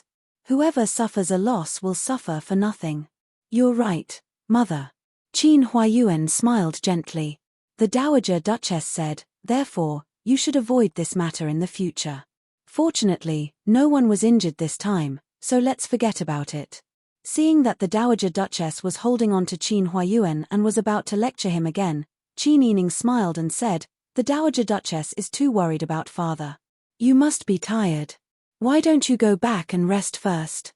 When the Dowager Duchess heard this, the words that she wanted to continue nagging were stuck in her throat. She glared at Qin Yining and wanted to say more. However, when she met her son's calm eyes, she couldn't bring herself to continue nagging. Everyone dispersed. The Sun clan and Qin Huayuan went to talk alone. Qin Yining didn't want to disturb his parents, so he didn't go to the Sun clan's room and directly went back to rest.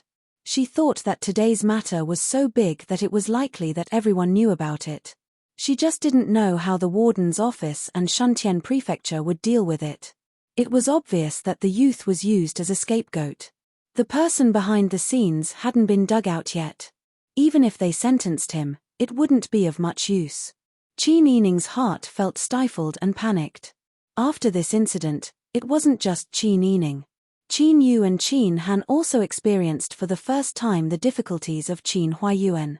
Because Qin Huayuan handled everything too easily, they almost forgot that Qin Huayuan was just a normal person with flesh and blood. What surprised Qin Yining was that the next afternoon, there were already rumors outside. The son of the assistant minister of the Ministry of Rights, Han Lin, rode his horse in the middle of the street and offended an official of the imperial court. Furthermore, he did not show any signs of repentance. After investigation, he was sent to the Yamen of Shuntian Prefecture by the warden of 5 cities. The Yamen of Shuntian Prefecture found no mistakes and sentenced Han Lin to be exiled 3,000 li. When Qin Yining heard this, she was dumbfounded. "You said he was exiled for 3,000 miles? This servant is sure. It is indeed 3,000 li." Ji Yun observed Qin Yining's expression and saw that he didn't seem to believe it. She said, "That person surnamed Han offended our family's master. Fortunately, our master is fine. If there really was something wrong, not to mention 3,000 li, even beheading wouldn't be enough to compensate for it. Miss is too kind. There is no need to be upset over this kind of person." Qin Yining came back to his senses. He smiled slightly and shook his head. "You're overthinking. I'm not thinking about this matter. That Han Lin was only used as a scapegoat. The Minister of Rights isn't a small official. To be willing to let his son take the blame for someone else, the real culprit must have a high status." When Qi Yun heard that, he nodded and said, "It's like this. Under the emperor's rule, There is no lack of high-ranking officials in the capital. If a plaque falls, it can hit 3 officials. It's very complicated. That's right. Qin Yining faintly sighed. Although this matter was investigated by the military office of the 5 cities and Shuntian prefecture, it was still my father's fault. However, this matter started because of my father, so I'm worried that they will take revenge. Qin Yining thought for a moment, then called Jingzhe over and said, "Go and tell my father's brothers to be careful during this period of time. They must not let those rascals take advantage of any loopholes." "Yes, miss, don't worry." Jingzhe bowed and went to carry out the orders. However, it seemed that Qin Yining's worries were unnecessary. Because in the next few days, Qin Huayuan continued as usual. Nothing happened. Qin Yining also felt that perhaps he was overthinking things. Perhaps that group of people wanted to minimize the problem and didn't want to cause any more trouble. After a few days, it was already spring and the flowers were in full bloom. Qin Yining changed into spring clothes and ordered someone to prepare a carriage. "Let's go out for a stroll. I haven't seen Master Zhong in a while." "Yes." When Bing Tang heard that they were going out for a stroll, he immediately said happily, "Miss, we haven't gone out for a long time. Xiao Kongyi is bored at home. Why don't we bring Xiao Kongyi along?" Their house was not as spacious as it used to be. Although they could live there, it was inconvenient for them to move around. No matter how sensible Lian Xiaoju was, she was still a child. Bing Tang truly cared for Lian Xiaoju. Whenever they had the chance to go out, they would naturally bring her along. Qin Yining couldn't help but laugh. He pulled Lian Xiaozhou's hand and said, "Your Bing Tang sister cares for you so much. She thinks of you whenever something good happens. Don't forget about her in the future." Lian Xiaoju smiled and nodded. She still couldn't speak clearly. She could use nodding, shaking her head, and blinking to replace her words. Now, she was very skilled at using these words. Lian Xiaoju nodded Qin Yining's shoulder and said, "Sister is good too. I won't forget either." Qin Yining was stunned. His heart instantly warmed up. He smiled and gently pinched Lian Xiaozhou's cheek, causing her to giggle. The carriage outside was ready. Qin Yining brought Bing Tang, Ji Yun, and Lian Xiaoju into the carriage. In addition, he brought along Jingzhe and the other 3 spies. Xian Yun and Qiu Lu stayed at home to look after the house. There were 4 attendants outside the large carriage. This group was not conspicuous. They left the family Qin house in a low-key manner. They circled around the back and chose to go to the bustling market. Although it was a bit far to go to Master Zhong, they were going to relax today, so they didn't mind taking a detour for a while. Qin Yining held Lian Xiaozhou's hand and pointed outside through the window screen to teach her some general knowledge.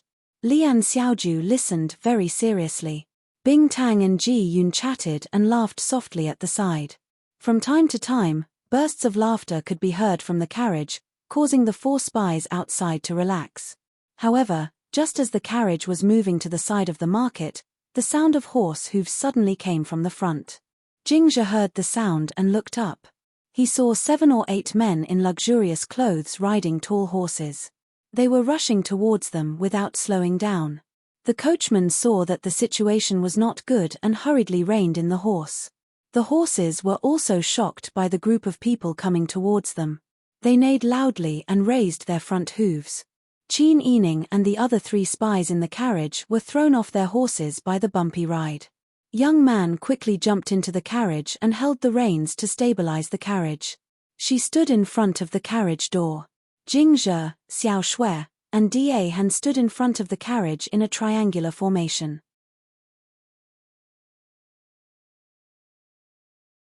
Chapter 385. The maroon horse was extremely fast. The young man on the horse had already planned this beforehand, so he naturally went all out. However, Jingzhe was highly skilled in martial arts, and his internal martial arts had also reached perfection. The horse galloping over had more than 1,000 catties of force behind it. Jingzhe slapped down with his palm, causing the horse to neigh and spit out blood as it fell to the ground. The young man on the horse was dressed in a blue brocade robe. The smile on his face from the galloping horse abruptly disappeared, and his mind went blank. Before he could react, He was knocked to the ground by his horse, and his head hit the ground. The young man only heard a buzzing sound in his ears, and then he lost consciousness. Seeing that their leader had been so easily knocked to the ground with a single palm strike, not even having the time to make a sound, and not knowing whether he was dead or alive, the second-generation young masters following behind the young man also pulled on their reins, looking worriedly at the person who had fallen to the ground and was unable to get up. Jingzhe still stood at the top of the class, and looked at the crowd with a gloomy expression. "Who are you? How dare you ride a horse and try to murder my family's young lady? And who are you? How dare you, a servant, kill the young master of the Cheng family?" As they spoke, a young man jumped off his horse and rushed towards the carriage. "She's just a little slut from outside. She should have stayed at home after she was done playing with her. Why did she come out for a stroll? Don't you?" Jingzhe's eyes turned sharp, and he raised his hand to give the second-generation young master a hard slap. "I told you not to keep your mouth clean." Slap, ouch. The young man spun twice on the spot from the slap, and his vision turned black as he fell to the ground on his butt. These people were used to running amok in the capital. A few days ago, they had only accidentally startled the Qin family's carriages and horses. Unexpectedly, that spineless surrendered official, Qin Huayuan, had chased them down and beaten them up. The one who had fainted was Cheng Yu, the only son of the newly appointed Minister of War, Cheng Meng. It was also Cheng Yu who had crashed into Qin Huayuan's carriage. However, after the Minister of War's investigation, they were all fine, but the son of the Assistant Minister of Rights had been caught as a scapegoat and sentenced to exile. They were all loyal to their brothers. Because of Qin Huayuan's narrow-mindedness, their brother was exiled and his life was ruined. How could they let it go? Qin Huayuan is an important official of Your Majesty. Even when they were at home, their parents told them not to provoke Qin Huayuan. However, they couldn't afford to offend Qin Huayuan.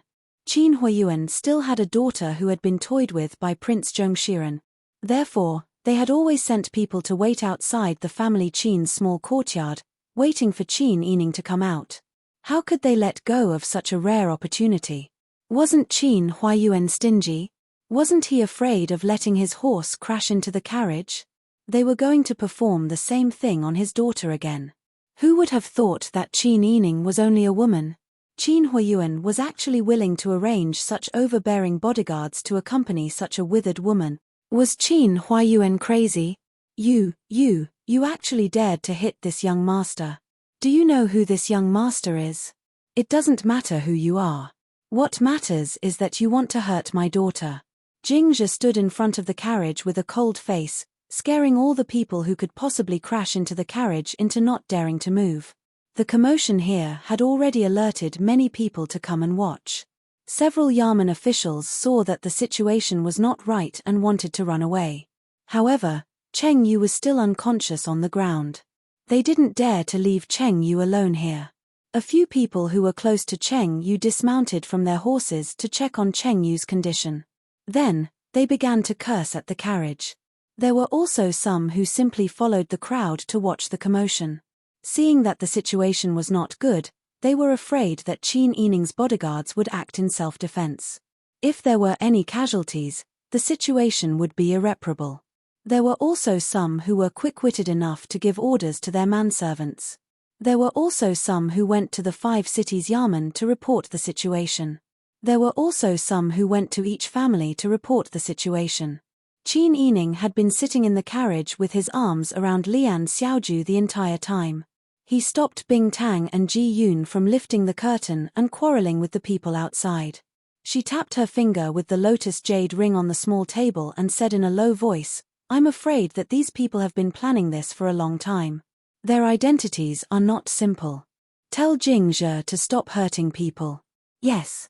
Young man, who was separated by a curtain, answered in a low voice. Then, she gritted her teeth and said, "It's only because we're in the Great Jew that we can't do anything about it. If we were in the past, we would have killed him. Let's see if these people dare to speak rudely to Miss." The secret agents used to be the Emperor's subordinates.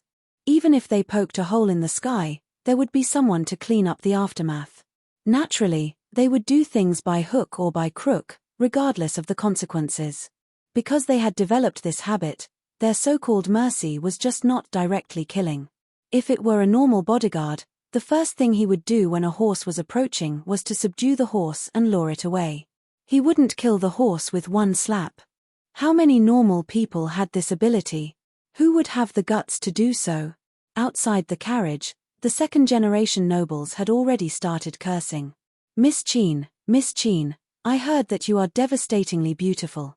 Since we are no longer chaste women, why don't you come out and let us take a look? Haha, that's right. We are all people of extraordinary status. Any one of us would be able to afford a concubine. Miss Chin, if you are willing to be our concubine, we will not be calculative about your mistakes. These people are really disgusting with their filthy words. Bing Tang was so angry that he gritted his teeth. Ji Yun had already put her hand on the soft sword at her waist. If Miss Chin hadn't ordered them to stay calm, she would have rushed out and stabbed hundreds of holes in that person's body. Jing Zhe, Young Man, Xiao Shui, and Da Han, who were outside the carriage, also wished that they could kill all these scum immediately. However, they didn't receive any orders, so they could only endure and not act rashly. The chaos here alarmed more and more people who were watching. Some people had already started to point at the carriage, and some even sneered at the government officials' domineering behavior of blocking the carriage. There were all sorts of discussions among the commoners. Gradually, they closed in and surrounded the two parties in the middle. There were also people who had heard of Qin Huayuan and pointed at the carriage. At this time, Qin Yining was still calm. He held Lian Xiaozhou's small hand and taught her to write in her palm. It was as if no one was cursing outside and she was only listening to a dog's barking. At this time, there was a sudden commotion outside the crowd. The crowd parted to two sides like mosas parting the sea. Lord Zheng, the commander of the East Road of the military department of the Five Cities, rushed in with his subordinates and separated the two parties who were at daggers drawn.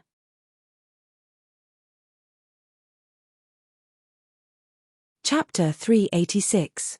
Even Lord Zheng wanted to find a master to check if there was something wrong with him recently. Why did this kind of shocking thing happen all the time? Moreover, both sides were from different factions in the imperial court and were not to be trifled with. Come on, send young Master Cheng to the clinic. Lord Zheng didn't dare to let Minister Cheng's son kill anyone. The eldest son of Minister Cheng Meng of the Ministry of War died young. After that, he had been working hard to continue the family line.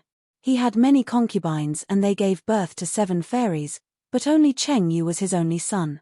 Minister Cheng didn't expect Cheng Yu to have a bright future. He just wanted him to continue the family line peacefully. Therefore, he wasn't very strict with him. That was why he was spoiled and raised to have a reckless temperament. Ever since Cheng Meng became the Minister of War, Cheng Yu's domineering behavior became even more severe.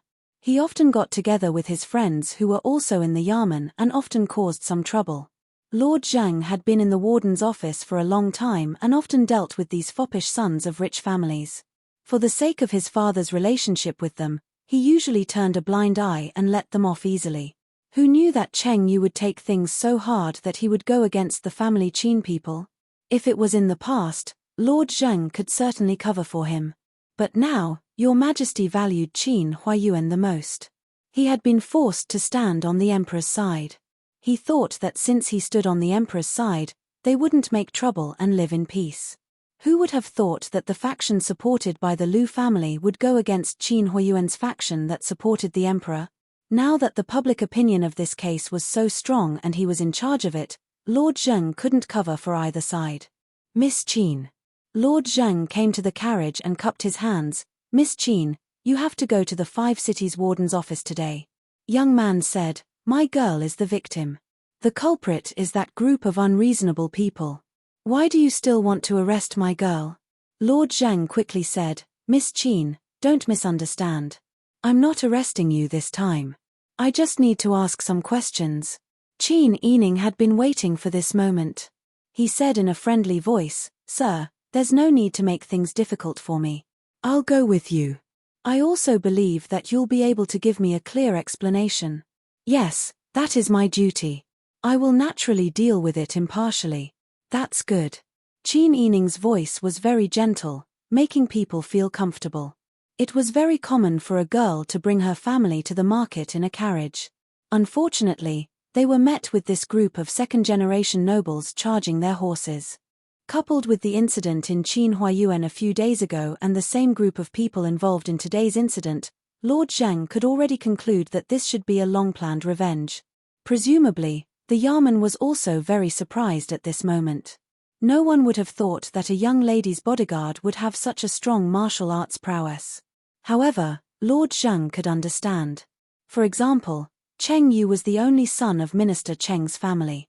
Qin Yining was the only daughter of Qin Huayuan. Qin Huayuan didn't even have a son. He only had this one daughter. Speaking of which, compared to Minister Cheng and the Seven Fairies, Qin Huayuan doted on Qin Yining less than Minister Cheng doted on his only son. This was really a bad debt.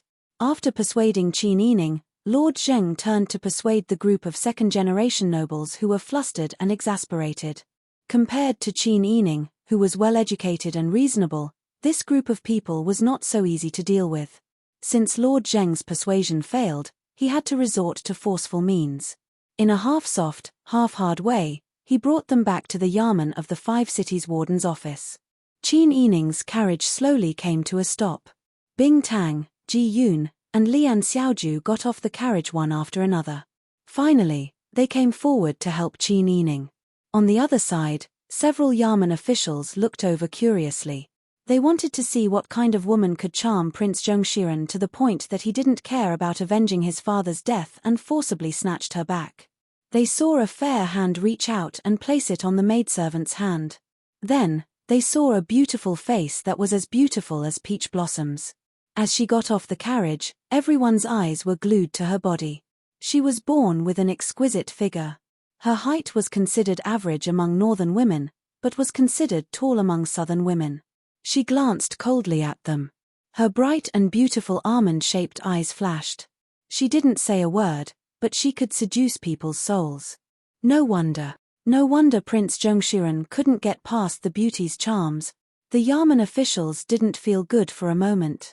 They didn't even get to take advantage of her today. Qin Yining didn't get off the carriage, and they didn't hear her retort. Could it be that they could only watch foolishly? But now, they really couldn't think of a way to get this person.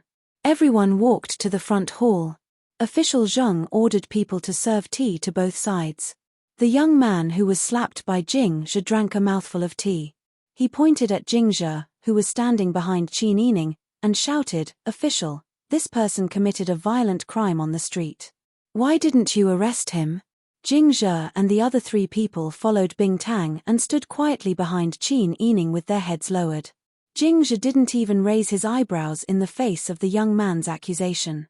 He still kept his head lowered and looked very obedient. At this time, the secret agents looked like ordinary people's attendants. It was impossible to tell that they were people with skills like the one just now. If it wasn't for the young man's swollen face in front of him, Official Zheng wouldn't have believed it. Official Zheng asked, "Did this person really commit a violent crime?" Qin Yining raised his eyes to look at Official Zheng and said gently, "My attendants only wanted to protect their master.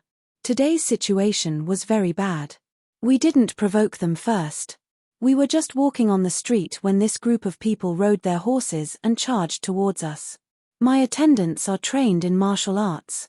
In order to protect me, they killed the leader's horse.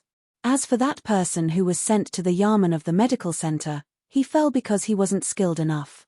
It has nothing to do with my attendants. And this young master." After saying this, Qin Yining raised his eyebrows and looked at the young man with the swollen face. His gaze was penetrating, as if he could see through the depths of that person's heart. The young man only felt his face heat up. Even the slap didn't hurt. Being stared at by a beauty like this, he felt a little dizzy. Qin Yining's voice was still neither fast nor slow. He said gently and politely, "This young master's face was indeed slapped by my attendants.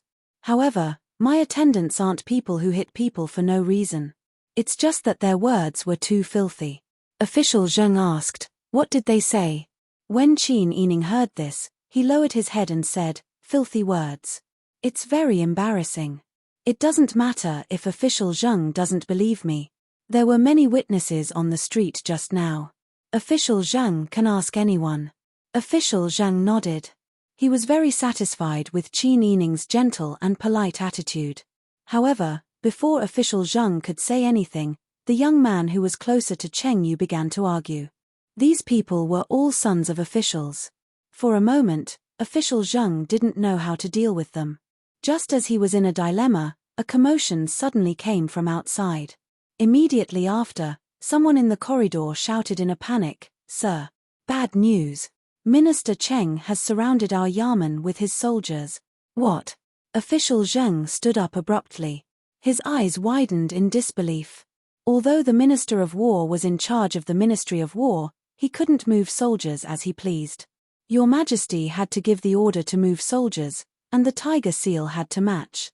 Now that Minister Cheng had secretly moved soldiers to surround the 5 cities warden's office, it was obvious that he was really angry because of his beloved son's coma. He didn't care about anything else. A thin layer of cold sweat appeared on Official Zheng's back.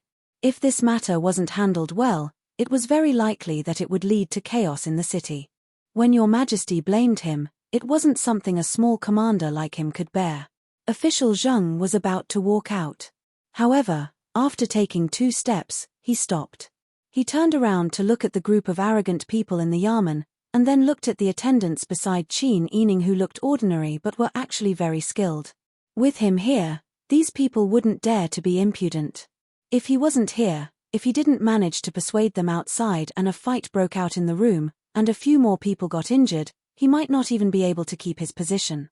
Thinking of this, Official Zheng hurriedly ordered his most capable attendant, quickly go outside and ask Minister Cheng to come in. Remember, you must persuade him nicely." "Yes." The attendant hurriedly left the room and went through the hall to the front door. Who would have thought that just as he poked half his body out of the door, he would be frightened by the scene in front of him. The location of the yamen wasn't considered remote, but there were many people and residents around. Now, the people walking around were so scared that they retreated. The people brought by Minister Cheng Yu had already surrounded the entrance of the Minister of War's office. The other party had brought more than 500 people, which was more than 100 times the number of people in the 5 cities warden's office. Just by looking at the group of people at the front and seeing that they were all pale with fright, it was enough to see how tense the situation was. The attendant swallowed his saliva and hurriedly gathered his courage to persuade him. Minister Cheng was now over 40 years old, but his body was tall and his face was full of fierceness. He didn't look like someone who was almost 50 years old. He originally had a rough appearance. Now that he was furious, his thick eyebrows were raised even more, as if he couldn't wait to swallow people into his stomach. Perhaps because of Official Zheng's face, or perhaps because Minister Cheng himself knew that he couldn't make a big deal of this matter, he finally followed into the yamen. "All of you, guard outside. Don't move without my orders." "Yes." The officers and soldiers replied in unison. Minister Cheng strode all the way to the front hall. When Official Zheng saw that Minister Cheng was willing to come in, he immediately let out a sigh of relief and welcomed him with a smile. Who would have thought that Minister Cheng would push Official Zheng away and point at Qin Yining and curse, "You bastard! You dare to harm my son! Give me your life!" As he spoke, he rushed over with a fist. Who would have thought that the Minister of War would actually attack the yamen of the 5 cities warden's office? Everyone was caught off guard and was shocked for a moment.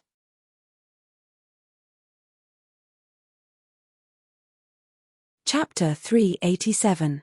Originally, Qin Yining was able to calmly watch the fight. She had absolute confidence in the silver-masked secret agent's skills. However, after the fight started, Qin Yining stood up with a frown. She didn't expect the domineering and reckless Minister Cheng to be so skilled in martial arts. Jing Zhe and the other 3 had to join forces to stop him. Minister Cheng glared at Qin Yining, as if he wanted to skin him alive. Seeing how brave he was, the yamen servants who were riding their horses also laughed and cheered him on. It seemed that they wanted to please Minister Cheng, but it also seemed that they wanted to provoke him. Their words were even more disrespectful to Qin Yining. Official Zheng saw that the room was in chaos. The tables and chairs were smashed, and the porcelain tea set was also broken. The broken porcelain was scattered all over the floor. Although Qin Yining's 4 bodyguards were skilled, they didn't dare to hurt the imperial court officials because of their previous experience.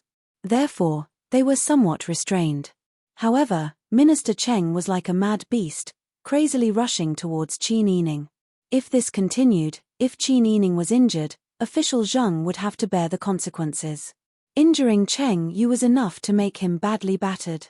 Minister Cheng had a rough temperament, so it was easier to guess what he was thinking.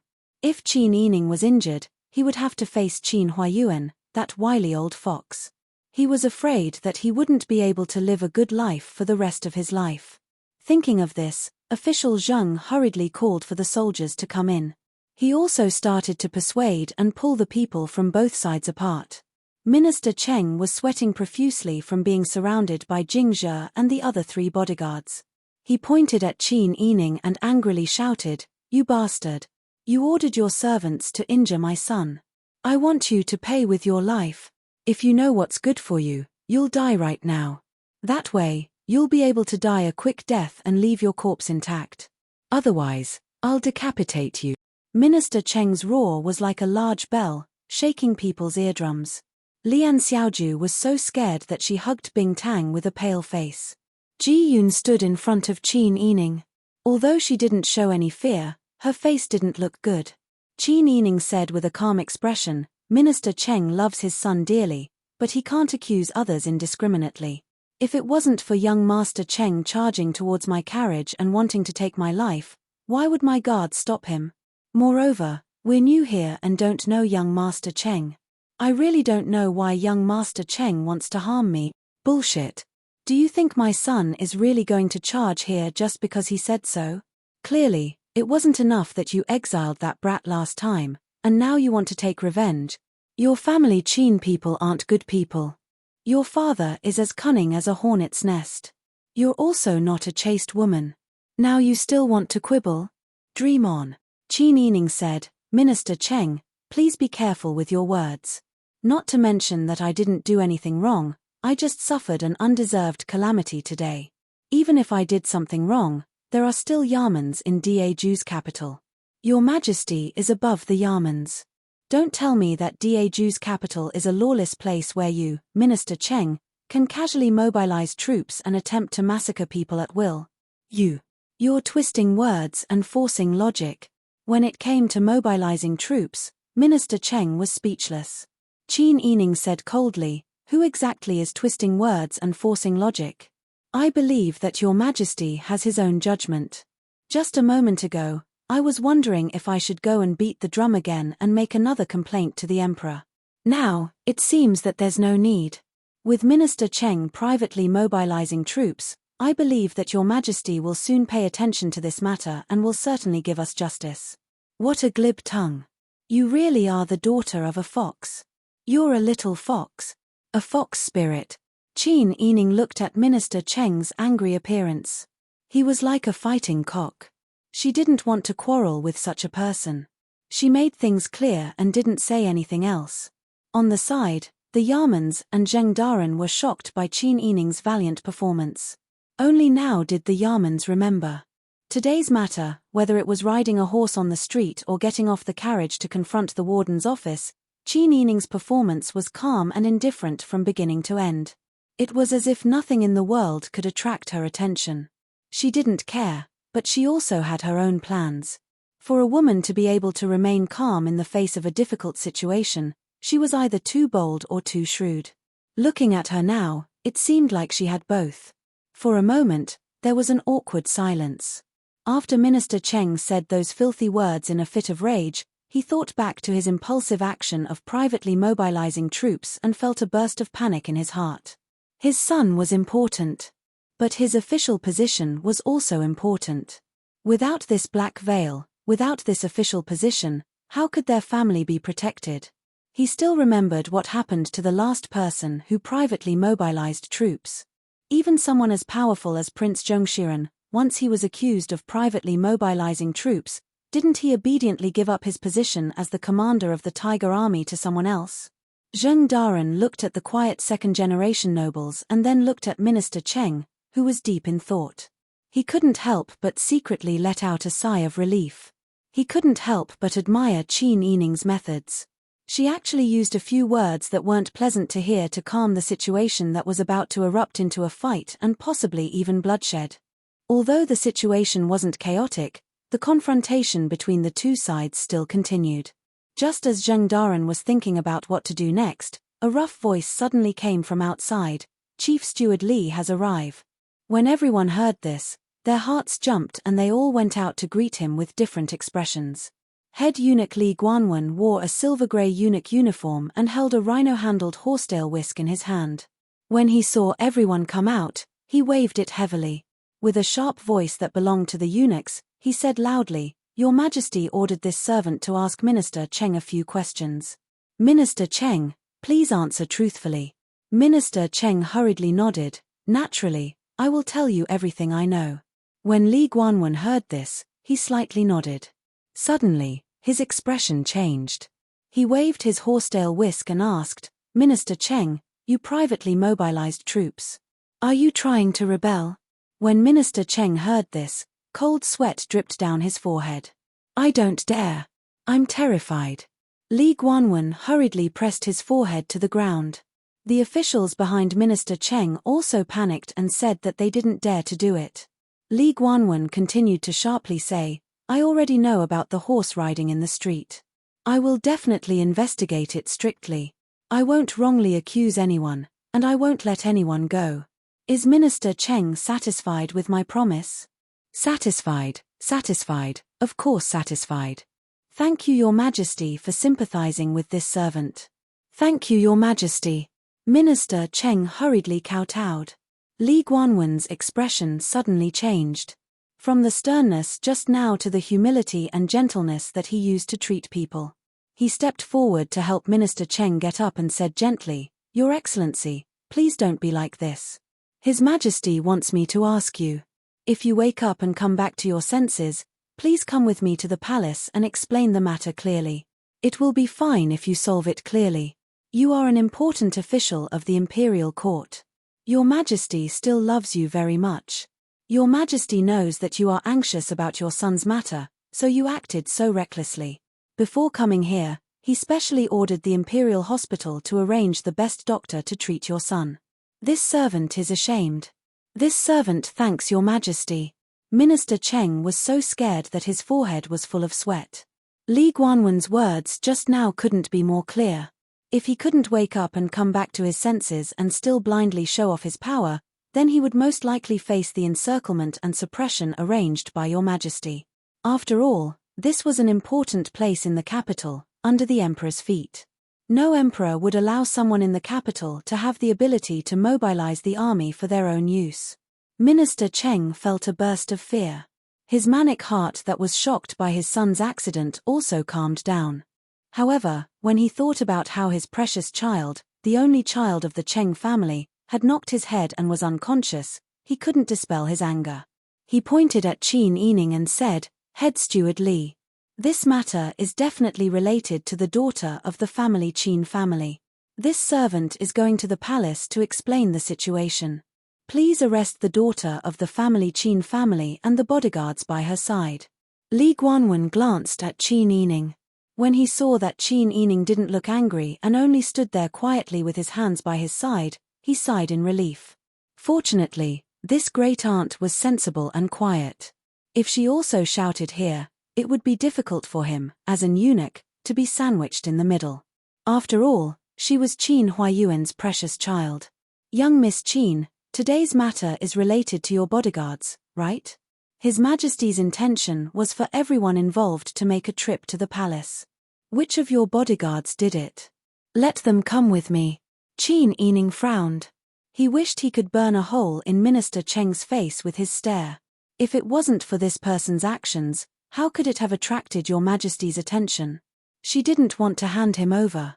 Because her status was low, it was easy for others to use her as a scapegoat. Qin Yining said, "What the people around me are doing is to protect me. Why don't I go with you, father-in-law? I'm afraid it's not appropriate." "What's wrong with it? I'm the person involved. I saw it with my own eyes. If Your Majesty asks, I can explain it clearly. But your majesty didn't ask you to come to the palace. He only said to let the perpetrator enter the palace. Young Miss Qin, listen to this servant. It's not good for you to show your face in this matter. Jing Zhe and the other three stood to the side and listened to Qin Yining and Li Guanwen's bargaining. Qin Yining refused to call them out and insisted on going to the palace to meet the emperor. Their hearts were filled with warmth. They felt that Qin Yining treated them as real people and gave them the greatest respect. He was never like their previous master, who treated them as dispensable tools. They were all hot-blooded men, so their hearts were moved. Since they followed Qin Yining, how could they put her in a difficult position because of this matter? After all, she was still an unmarried girl. Thinking of this, Jingzhe took a step forward and said to Li Guanwen, I'm the one who killed the horse. I didn't hurt young Master Cheng. He fell off the horse and fainted. If Master Steward doesn't mind, I'll go with you.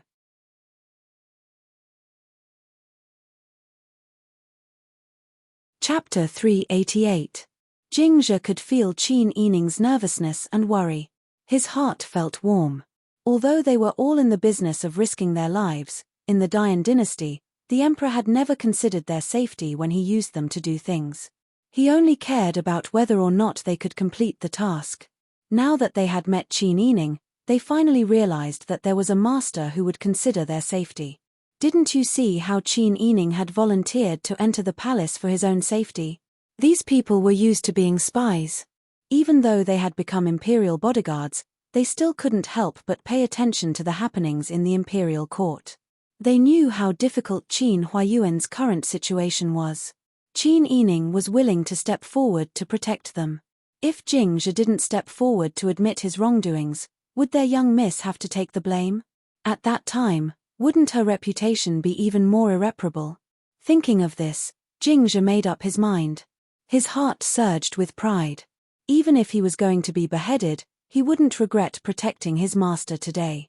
Jingzhe thought of many things, but in reality, it only took a few breaths. When Qin Yining saw that he was only silent, he couldn't help but become more anxious. He insisted, Head Steward Li, today's matter has its own conclusion.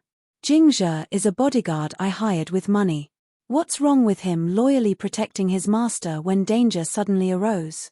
Furthermore, he didn't hurt anyone. The one he killed was a horse.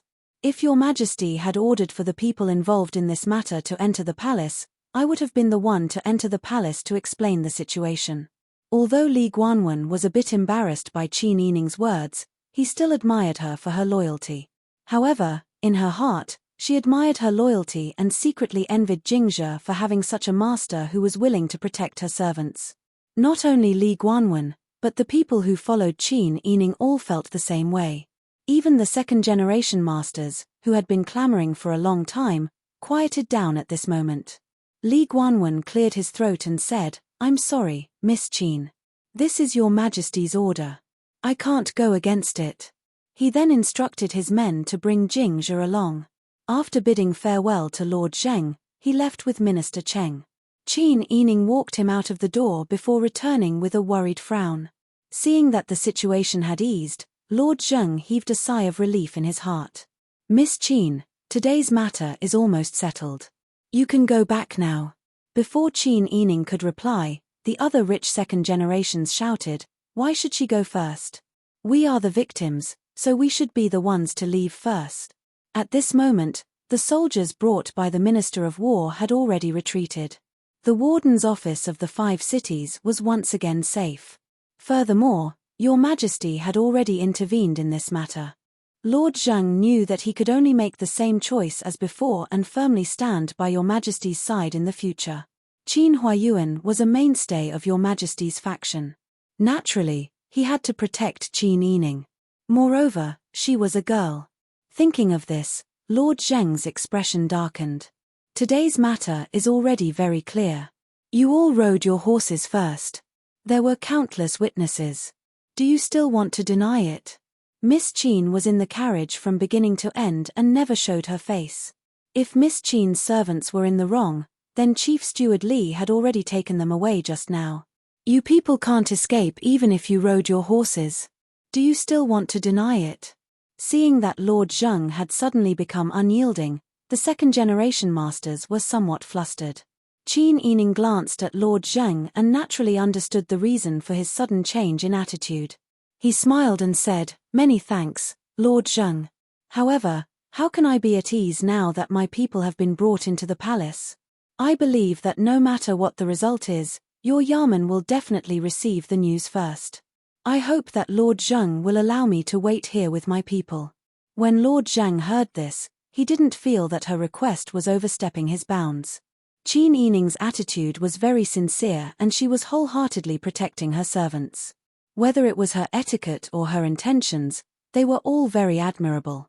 Thus, Lord Zheng didn't object. He smiled and said, "I'm just afraid that Miss Qin won't be used to it because this place is too crude." "Of course not.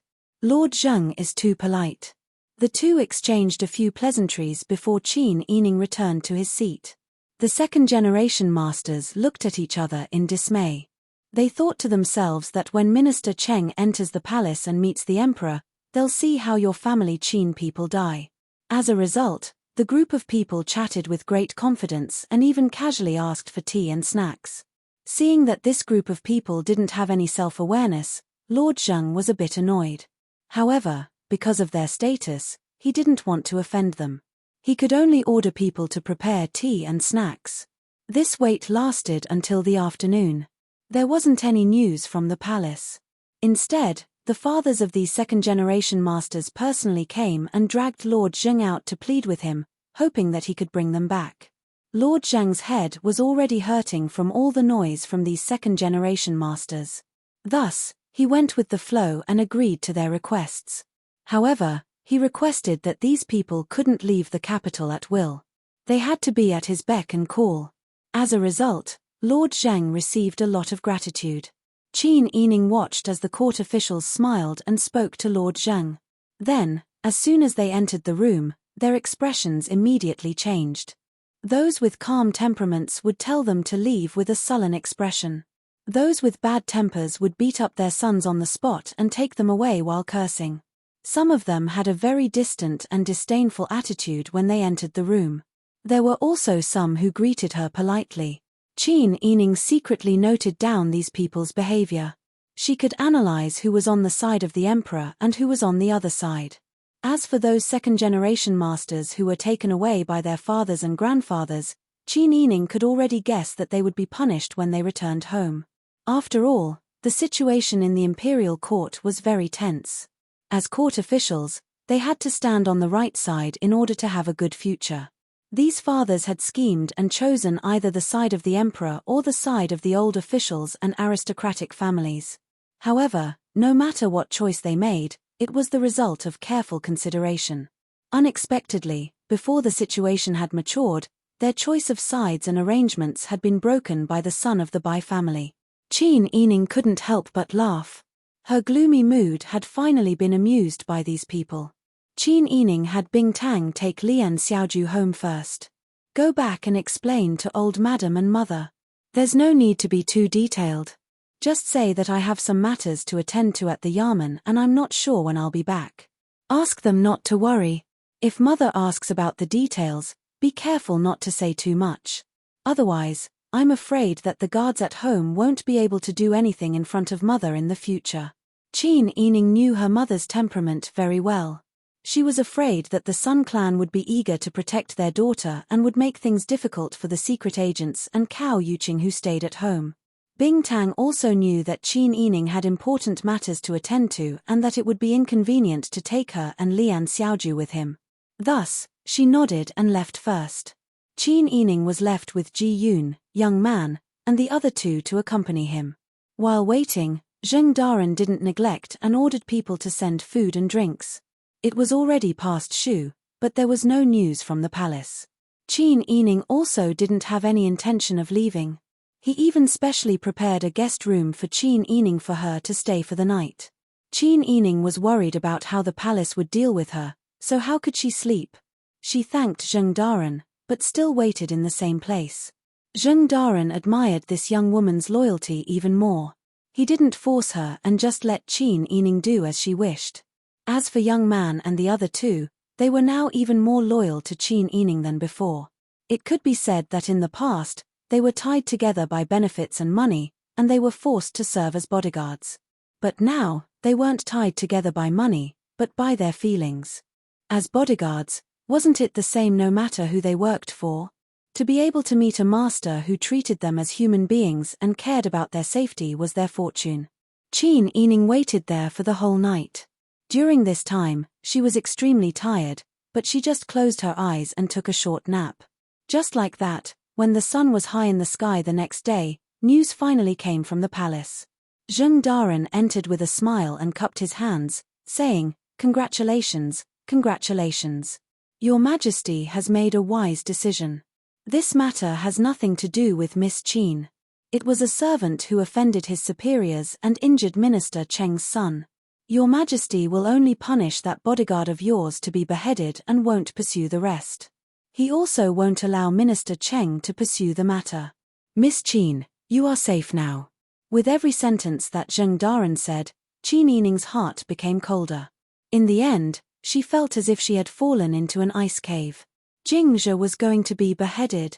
Fatuous ruler, fatuous ruler. Qin Yining was roaring in her heart, but on the surface, she tried her best to restrain herself from saying anything unpleasant. Instead, she forced herself to calm down and asked, "Zheng Daren, you said that my bodyguard was sentenced to be beheaded by your Majesty?" "That's right.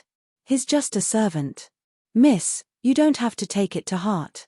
Mr. Zheng admired Qin Yining's loyalty, so he didn't mind saying, "The current situation is the result of the balance between all the forces.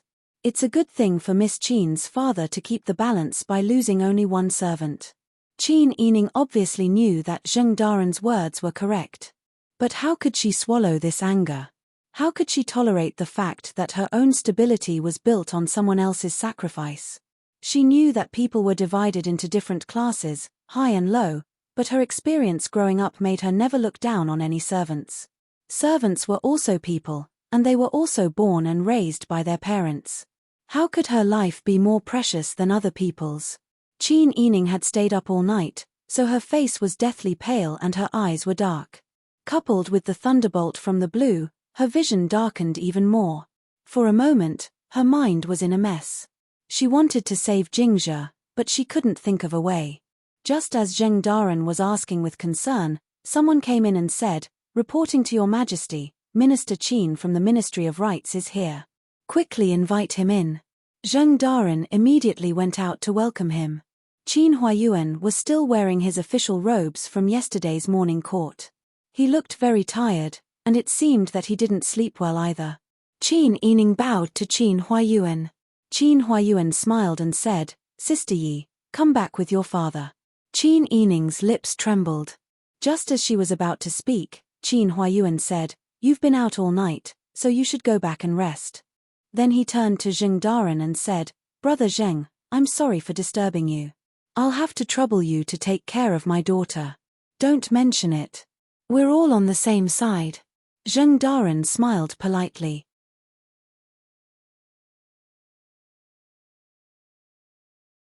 Chapter 389. The atmosphere in the carriage was very gloomy. Qin Yining hadn't slept all night, and the news that Jingzhe was going to be executed had given her a splitting headache. Her complexion was also very bad. She leaned against the wooden wall of the carriage and closed her eyes to rest, her fingers pinching the space between her eyebrows. Qin Huayuan said, "Father thought you had already returned home. I didn't expect you to be guarding the warden's office in the 5 cities. I only just found out that you were here when your mother was very worried. It's my fault for making father worry." Qin Yining opened her eyes, which were already bloodshot. "Father didn't return home last night? Were you in front of your Majesty the entire time?" "Yes." Qin Huayuan's face was also full of fatigue. He said, "Yesterday, when Minister Cheng brought people into the palace, I happened to be there." Qin Yining smiled bitterly and said, "Father, I know even if you don't say it. It must have been a battle of words. It's my fault for causing so much trouble for father." Qin Huayuan heard this and smiled. He said, "How can it be considered your fault? You were also an innocent bystander. In the end, It all started because I was startled by their caravan that day. I didn't want to give in, and I also didn't want to let these rich second generations run amok in the capital and disturb the people. That's why I pursued them so fiercely. I didn't expect that it would cause such trouble. Qin Yining said, "Father, I'm not afraid of trouble, but, is Jingzhe really beyond saving?" Qin Huayuan sighed and nodded. He said, "Sister Yi, you're a smart person. Father doesn't need to tell you that your majesty made the decision to punish Jingzhe just to shut Minister Cheng's mouth with a servant. In this matter, we only lost one person, and we can maintain the balance we've worked so hard to maintain. We didn't lose anything. The one who lost was Minister Cheng. But there's still a life involved." Qin Yining's voice was somewhat hoarse. Qin Huayuan said, "Father knows what you're thinking, and I know you're sincere.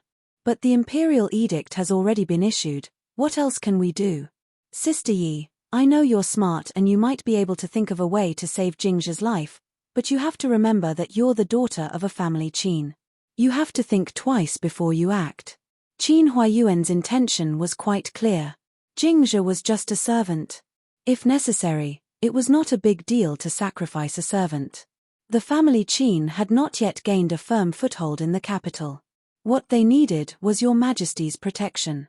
Your Majesty had already sentenced Jingzhe to be beheaded, so it was already set in stone. If they dared to plead for leniency, it would be tantamount to slapping the emperor's face.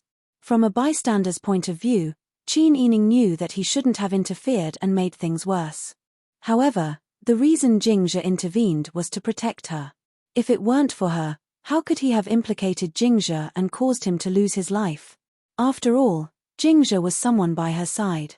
If something happened to him, she would just shrink her neck and not do anything. How could she convince the public in the future? Moreover, she didn't want Jingzhe to be sacrificed in order to protect her.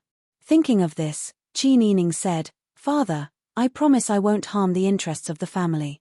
She was telling Qin Huayuan that she was determined to save Jingzhe. Qin Yining looked at Qin Huayuan with apprehension. She was thinking about what she would do if her father denied her decision, or even severely reprimanded or stopped her. Unexpectedly, Qin Huayuan suddenly burst out laughing, scaring Qin Yining. "Father, I knew it. You are stubborn.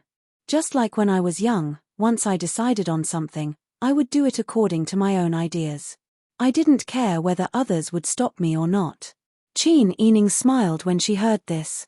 "Father, you are such a rational and steady person. How could you be like this? You're not lying to me, are you?" "I'm not lying to you. Don't all people start off as rash and high-spirited? They gradually settle down and become steady."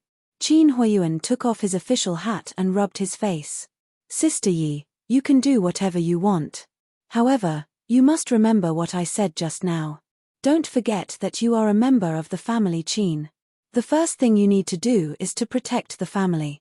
Only when the family is strong will you have more confidence in the future." "I will remember what you said, Father," Qin Yining said gratefully. "Thank you for your understanding." Qin Huayuan only smiled and patted Qin Yining's head. When the carriage returned home, Qin Yining went to see the Sun Clan and said that she was going back to catch up on sleep. However, the servants could see that Qin Yining's expression was not good, especially the people around Qin Yining who knew what was going on.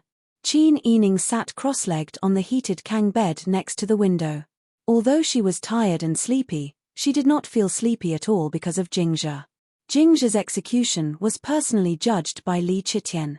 Since they could not plead for mercy, they could only think of a way to make Li Qitian speak up and pardon Jingzhe's death sentence. However, Li Qitian was fine, so why should she release Jingzhe?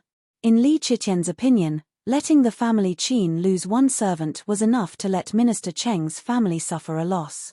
This was already biased towards the family Qin. If they were not careful, it was very likely that they would anger Li Qitian, and the consequences would be unimaginable. Qin Yining pinched the space between her eyebrows with her fingers and sat on the heated Kang bed next to the window without saying a word, thinking of a way.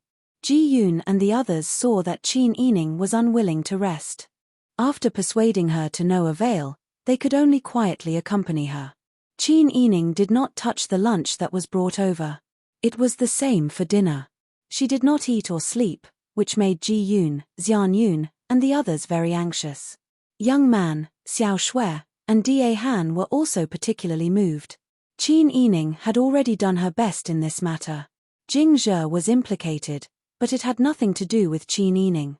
Although they felt sorry for their brother, they would not take their anger out on Qin Yining. Bing Tang and Ji Yun were so anxious by Qin Yining that they almost went to tell Qin Huayuan. Qin Yining suddenly got off the bed and ordered, "Go and call Young Man and the others over. I have something to tell them. Also, Ji Yun, go to Master Zhong and tell him that I want to use our people in Dian to secretly make a trip here." Seeing that Qin Yining's eyes were clear and she was in high spirits, without any signs of depression, they guessed that she had already thought of a way. Qin Yining saw that Ji Yun, Bing Tang, and the others were looking at her eagerly. She could not help but laugh and say, "I have thought of a way. It should work. You guys quickly do as I say." "Yes." Everyone hurriedly split up. Qin Yining called Young Man and the others over and whispered a few words to them. They looked at each other in confusion, nodded, and did as Qin Yining said.